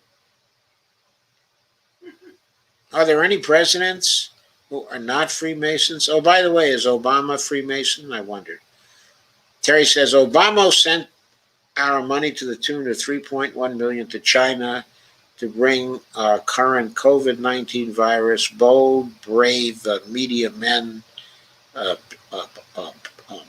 .com. Well, it seemed to me trade with China was going on a lot before the Obama administration, and it's the trade that sent our money to China. But Terry, it didn't send our money to China. Where it sent our money to was the Chinese account at the Federal Reserve Bank of New York. That's where the Chinese money is. And most of what the Chinese money sits in today is U.S. Treasury accounts. It mostly sits in the securities account of China rather than the reserve account at the Federal Reserve Bank. That's where it sits. Terry says Congress and the president are ruled by the rulers. Well, in general, okay, I kind of agree that they have a great deal of influence and that we rarely, if ever, get things that we favor and they don't. That's been proven by empirical studies. Terry Cook says, Evelina Pont, tell all of us one that has not taken contributions. Well, contributions from whom? Who are you talking about? Okay, according to AOC, she doesn't take any contributions from corporate donors. Do you have proof that she has taken contributions from corporate donors? Also, Ilhan Omar says she doesn't take any contributions from corporate donors. Also, Rashida Tlaib says, okay, and Diana Presley says that. Jamal Bowman says that. Can you prove they've taken corporate contributions? Or contributions from extremely rich people? Evelina says AOC for one. Terry says the economy was kept to not grow for the common man. But the wealthy, greedy guys did well. David Apgar is here. Hi, Dave. How are you? And he says, gosh, Terry Cook, you and other hashtag sovereign citizens are such geniuses to see through all this. I'm in awe. Wish I could be just like you. But after the storm, I know folks like me will be fit only to pick cotton for your clothes and grow yams for your stew. Terry says, we are replacing the two-party system built to fail. Evelina says, only took money from regular people. Terry Cook says 43 millionaires were given $1.6 million in the first stimulus. $1.6 million, 43,000 millionaires. But Terry, are you sure there's anything to that particular statistic? Because just off the top of my head, okay, it seems to me you're saying that the millionaires got something like $40 a piece in the first stimulus. I don't think you mean million, Terry. 8,000 of those make more than 125 million every year, and 465, are billionaires. Well, they might have gotten that in the first stimulus, but after all, the first stimulus was a bipartisan bill. And we've agreed here that there are many Democrats who are corporate Democrats, including the Speaker of the House, and you would expect them to include some money for millionaires in the CARES Act. We know that they did. Evelina says, only took money from regular people. Same is true of many of the down ballot progressives. You're not making a discerning difference between corp Dems and progressives. Thank you, Evelina. Terry Cook says, Hillary and Obama are all about the agenda of the rulers. Evelina agrees. And I agree, too. Terry Cook said, it started with LBJ. Yes, he did open up contributions from corporations to the Democratic Party. He did do that, Terry. That's correct. Terry says they don't admit any mistakes because they just do what they're ordered by the cronies. Terry Cook says Internal Combustion by Edwin Black and The Emperor Wears No Clothes by Jack Hira are true history books. If you can find an untrue statement, they will send you a check for $100,000. Needless to say, nobody has found a false statement. But please give me a link to those books, Terry. I'll be happy to look into them. Our minimum wage should be $22.50, the Top Cat plan. Well, first of all, I don't believe the minimum wage should be the same in all the local areas in the United States. If you're saying that the the median but the medium wage uh, uh, by local area should be a minimum of $22.50 an hour, then I tend to agree. If productivity, if the minimum wage have kept pace with increases, okay, in productivity, okay, in our society, as it did until the middle of the, I guess, as it did until the beginning of the 1970s, then the minimum wage would be a minimum of $22.50 today. But I don't think it should be a flat $22.50 because in certain cities the minimum wage should be higher, and in certain other local areas, uh, there most probably a living wage is lower than $22.50 an hour. I would work with something like the CPI and also the MIT cost of living indicators to put in a cost adjustment of the minimum wage consistent with the variations across local areas of the United States. Could be done easily by formula. Kay says, when I was young and started to work, it was $1.60 an hour. When I was young and started to work, I should have noted what it was. I think it was $1 an hour back then, but I'm not sure. I think at my first job, that's what I made. I worked at Alexander's in the Bronx as a stock boy, and I think it was $1 an hour. Kay says, that is why I'm so screwed in Social Security. Terry says, OSHA states it is against the law to force anybody to wear a mask. It takes the oxygen from 20% down to 13%. 2 masks, but brings it down to 12%. It takes the oxygen down from 20% to 13%. 2 masks brings it down to 12%. Well, links, whenever you make a statement of that kind, Terry, please provide us a link. Evelina says, that sucks, Kay. Kay says, sure does, Evelina Pont. Not to mention time off to have kids, 3 for me. Evelina says, sure hope Biden keeps his promise to expand it for people like me. I hope so, too. That is not going to be that heavy a lift. It's only $200 a month.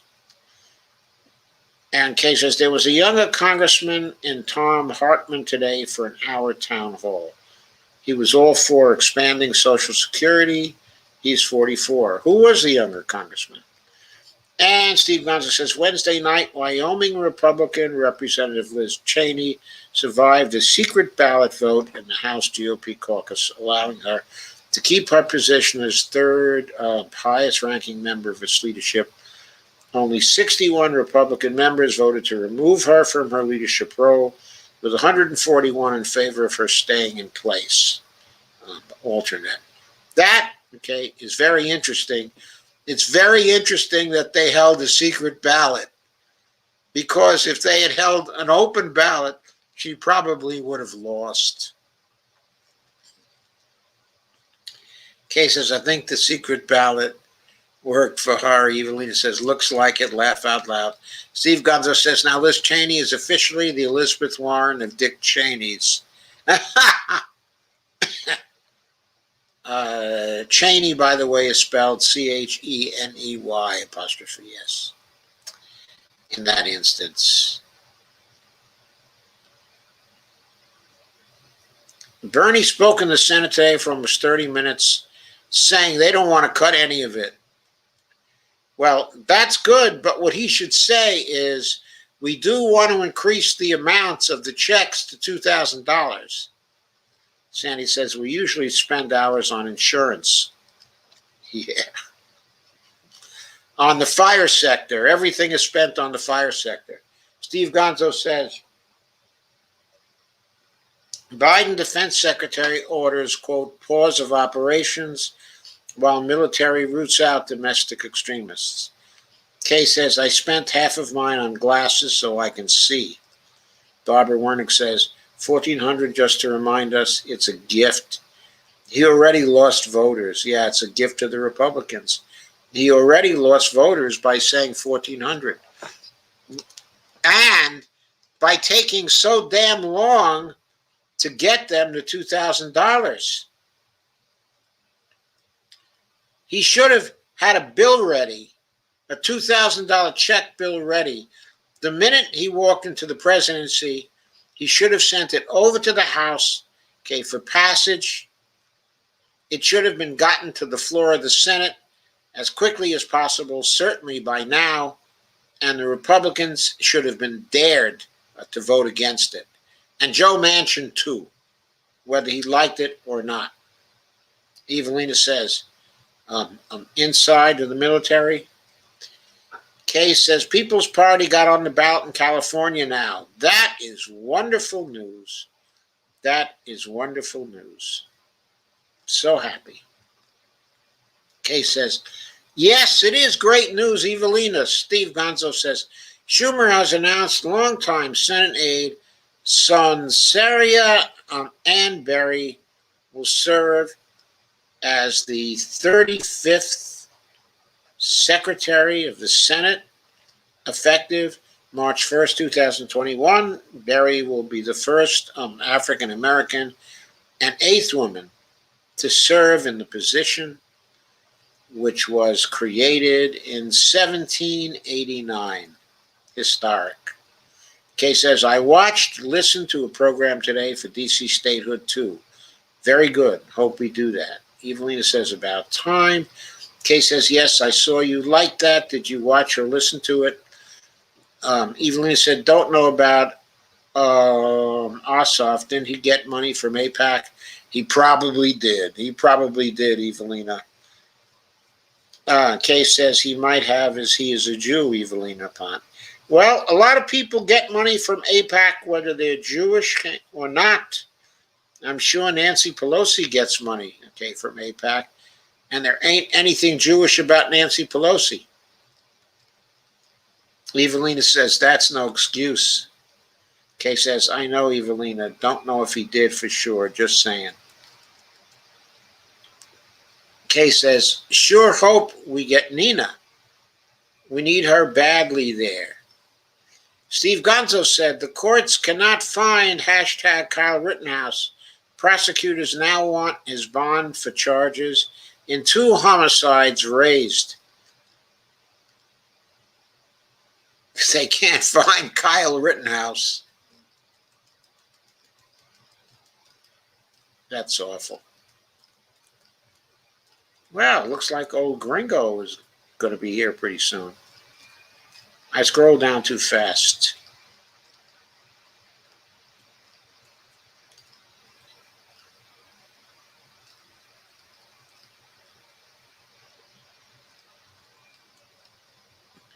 Evelina said, same too as before, I presume. Was never charged with homicide, was he, for shooting the 2 BLM protesters? I don't know. And Barbara Wernick says, defund the police. Indeed, defund the police. And Steve Gonzo, Senator Mike Crapo, at Mike Crapo, mandatory spending and entitlement programs account for nearly 3/4 of our national debt. I noticed he lumped in 2 categories there. I'm not sure what he's including in those particular categories, but I know that Social Security does not account for any of our national debt. And I don't know how he can say what accounts for our national debt, because what accounts for our national debt is the fact that we're issuing debt instruments at all. We don't have to issue any debt instruments when we deficit spend. Also, our tax revenues, as we know, do not fund anything.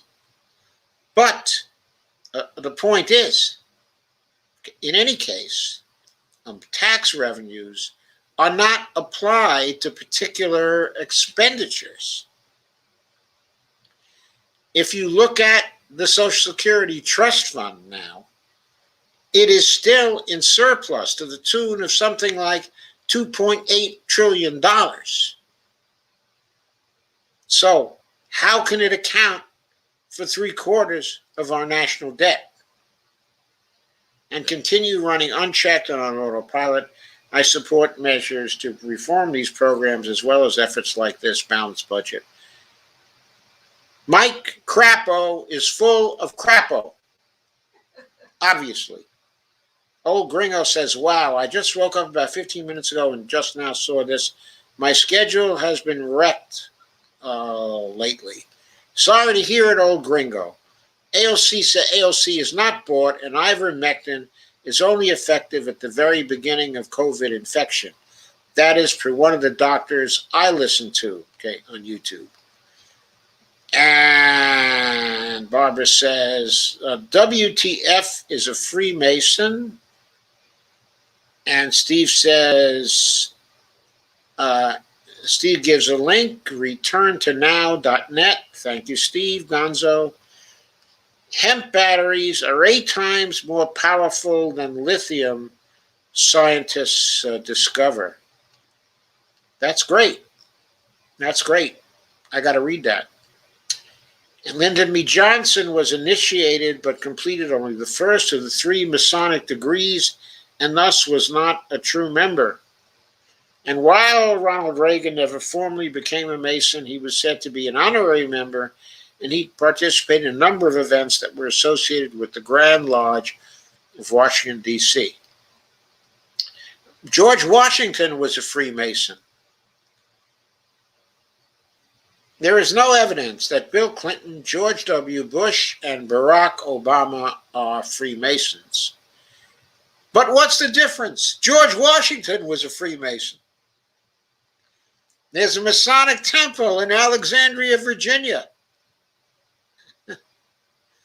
Steve Gonzo says YouTube has demonetized Graham Elwood, the Progressive Soapbox, the Convo Couch, and at Ford Fisher for extremely unspecified reasons. The appeals process is entirely opaque and unaccountable.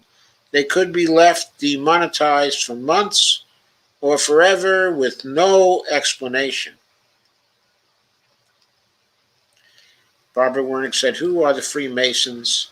Lana says, I was a member of the Women's Masonic Order for a long time, and one of my uncles was in the highest rank. I don't understand all the hubbub about the Masonic Temple. Well, it was just, they built a temple in Alexandria, Virginia, and it's a secret society, right? So they went there to practice secret rituals. There's all kinds of legends about the Freemasons and their role in the Revolution, the American Revolution year. And, I don't really know too much about that. I have to admit, I never paid much attention to the Freemasons. Kay says, we need hemp to be legal. It can replace plastics, and bamboo can replace wood, which means no more cutting forests down. Yes, it would be great. I entirely agree. Lana says, laugh out loud. Terry seems a little out there. Too much conspiracy crap. Seems so. Kay says, Freemasons were a very old party, I think, Barbara. Oh, yeah, the Freemasons date to before the Revolution here in the United States. They date back to colonial America. And before that, the Freemasons were in England, of course, and some Freemasons came over here, started the order over here. Will Gringo says, I trust AOC, but I do not trust the waters she now swims in. I think that's a very wise statement, old Gringo. I feel exactly the same way. I do not trust the waters that she now swims in. Okay. I trust, a whole lot of the new people who have come into Congress. I do think they're decent people and they're fighters. Some are fierce fighters, specifically Rashida and Ilhan, and AOC. I'm not sure whether Presley is as fierce a fighter as the rest, but I think we'll see Jamal Bowman is a hell of a fierce fighter too. So I do trust them, but as you say, I do not trust the waters they swim in. The congressional environment is corrupt, and the issue is really whether they can change that environment sufficiently before it can corrupt them. Old Gringo says, maybe that makes me a conspiracy theorist too. No, I don't think so. D.C., what waters? D.C. Old Gringo says, Congress, the federal government. Yes, Barbara Wernick said, that's what I thought when brought up. I'm confused. Barbara, what I would suggest is that you Google Freemasons and see what Wikipedia has to say. It will probably be pretty good on the Freemasons and the history of the Freemasons here in the United States. Gringo says, AOC always attacking Republicans and never calling out Democrats equals suspicious. Sorry, not against her, but against the club that she's in and around. It isn't true that she never calls out Democrats. She supported Jessica Cisneros in Texas in her context against Henry Cuellar, who's a Democrat. She called out Henry Cuellar. She called out also Madame Lipinski and supported Marie Newman, in Illinois, and gave some of her PAC money to Marie Newman, if I recall. And I suspect to Jessica Cisneros too. She has called out specific Democrats. She called them out when she was campaigning for Bernie. She has called out Nancy Pelosi. She has said that Nancy Pelosi needs to be replaced. But that said, she did not choose to try to replace her this time around. And I think she should have. But what AOC said about that is she said, there's really no acceptable alternative to Nancy Pelosi right now. That's what she said. Now, I simply don't agree with that. She might have meant there were no acceptable alternatives that would have a chance of winning. I'm not sure that I agree with that either.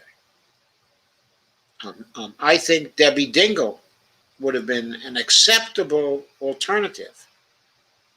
And Jan Schakowsky would have been an acceptable alternative. And I think both of them probably would have been acceptable to all wings of the Republican Party. I think Clark, who was Pelosi's, her assistant speaker at the present time, would be a better speaker than Nancy Pelosi right now. And Catherine Clark would have been much more friendly to the left. Gringo says, I think she sees what the game is and is trying to wiggle through it while trying to get things done. but that game has a way of messing with people. I think you're right, old gringo. But Lauderdale says, well, anyone in Congress then, not just AOC, but any of them who are still not taking big dollar donations haven't been corrupted. That doesn't mean they can still behave like activists who can say, yeah. Kay says, I think they were actually called the Freemasons Society. Yeah, they were, okay, or they are even today, a so-called secret society. Well, Gringo says exactly the entire Congress. Okay, and Lana Dell says anything they want. They have some protocols and rules to observe. Well, Gringo says, I'm not saying she or the squad, etc., are corrupted. I'm saying that the money power of the system is inherently corrupt. It is. But what conclusions do we draw from that about them and the way they're behaving? Well, Gringo says money seems to control Congress. That's all that I'm saying. And we agree with you about that. We know they are corrupt, but keep a list of who isn't taking big dollar donations. I disagree that AOC only calls out the Republicans, and so do I. Barbara says, I worked in a building owned by Masons. The robes were bizarre. Oh, that's them. The Masons are just a short name for Freemasons. So that's who they are. They have bizarre robes, yes. Yes, I think they date some of their traditions back to the ancient Egyptians. The pyramid on the money of the United States, that was supposedly put there by people who were Masons. Kay says, I can't remember the congressman's name, but he was out of Philadelphia. Out of congressman, out of Philadelphia, young, 44. And old Gringo says, Lana, I have never seen AOC call out Democrats, especially Pelosi. No, she has said Pelosi needs to be replaced. She's definitely said that. Definitely said that, Lance. She definitely said that. Kay says, if Tom puts out a share, I will send it to you, Joe. Thank you, Kay. Old Gringo says, and yes, follow the money is old.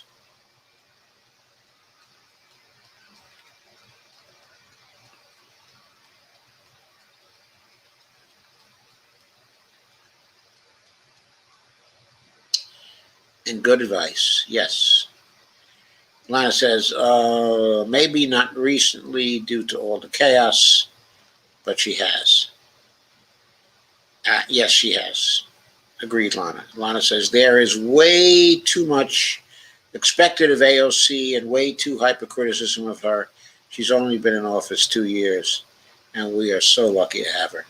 People expect her to change the whole system by herself. It's ridiculous, Lana. It is.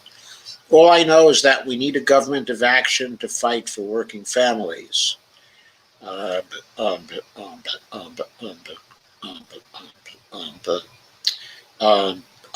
Quoting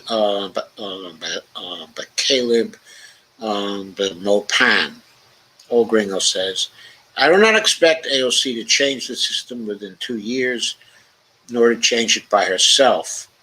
Old Gringo says she has a bully pulpit, though. Old Gringo says she has a few other Congress members with her. They can make demands. See the Tea Party for how that's done. What I don't want are yes people. It's way past time to fight. And we all agree with you, old Gringo. Why didn't you join our Twitter campaign on January 3rd, before January 3rd, in the run-up to January 3rd to try to replace Pelosi? I didn't notice you joining up with our Twitter campaign. We were pretty rough on the squad then, as you would have seen. Steve Gonzo says, reboot. What did I miss? Laugh out loud. I don't know. Gringo says, for the record, I don't believe the hype against the Freemasons or the Federal Reserve. Oh, is there hype against the Freemasons? And Lana says the Masonic Temple was anti-Catholic, a counter to the Knights of Columbus. Yeah, that does square with the history of the temple and with a lot of what was going on at the time of the Revolution in this country. Catholics was certainly not popular, and a lot of the founders were given to um, talking of the Catholics, basically referring to Catholics as the papists, as the papists. That's what was going on, okay, in those days. I believe George Washington referred to them as papists. That was not unusual. Old Gringo says, okay, fair enough. Regarding AOC calling out the Democrats, I guess I have a short memory. Okay, Joe Firestone, you articulate this about AOC much better than I. I agree with you. Not sure, I do it much better, old Gringo. I think that your statement about trusting her but not the waters she swims in, I think that's a very good way of putting things. Kay says Texas Dems have delivered thousands of names on petitions to tell Cruz to resign. Also saw that live stream earlier. Love Facebook. Laugh out loud. Well, that may be, but he's not going to listen to Democrats telling him to resign. It has to be Republicans telling him to resign. Or he's not going to resign because the Republicans elected him. Kay says also many others on those petitions, like 16 altogether, 16 petitions. And Barbara says, I want to see a fight. Old Gringo says, some of my ancestors came over on the Ark and the Dove, Catholic ships to Maryland. Lana says, Joe Firestone has a better memory than me. And Barbara says, who the F are the Masons? They're the Freemasons. Google. Google. A lot's on Google. I'm sure there'll be a lot on Wikipedia. Go to Wikipedia. El Gringo says, however, I meditate only once in a blue moon.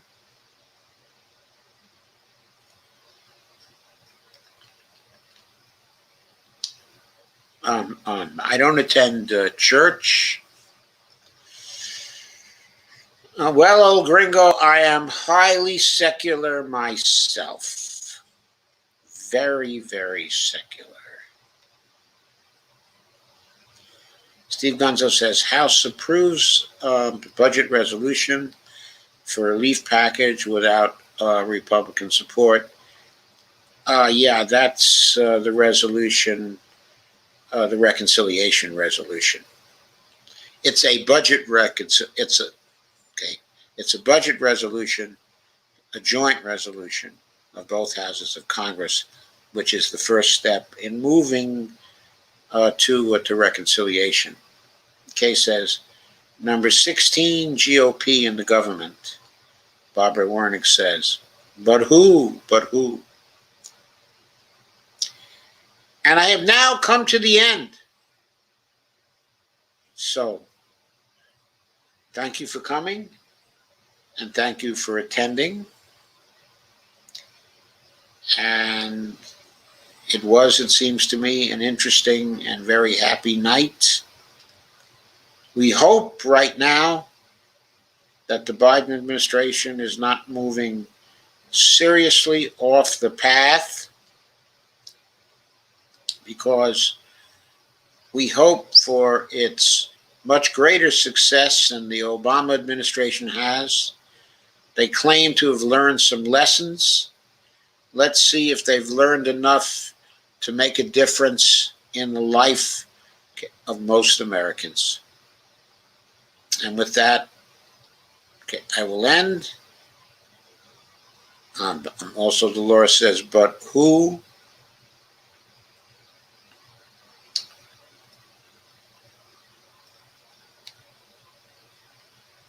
No, Dolores says thank you and good night all. And Old Gringo says, my cat, Miss Kitty, says hello. She wants my attention, laugh out loud. Lana Dell says, love Kitty. Kay says, thank you all for another great discussion. Love you all. And we love you too, Kay. Sandy says, good night, everyone. Thank you, Joe, Bonnie, and everyone, says Sandy. Thank you, Sandy. Good to see you. And Lana Dell says, good night. Good night. Hey, Bonnie says good night, too.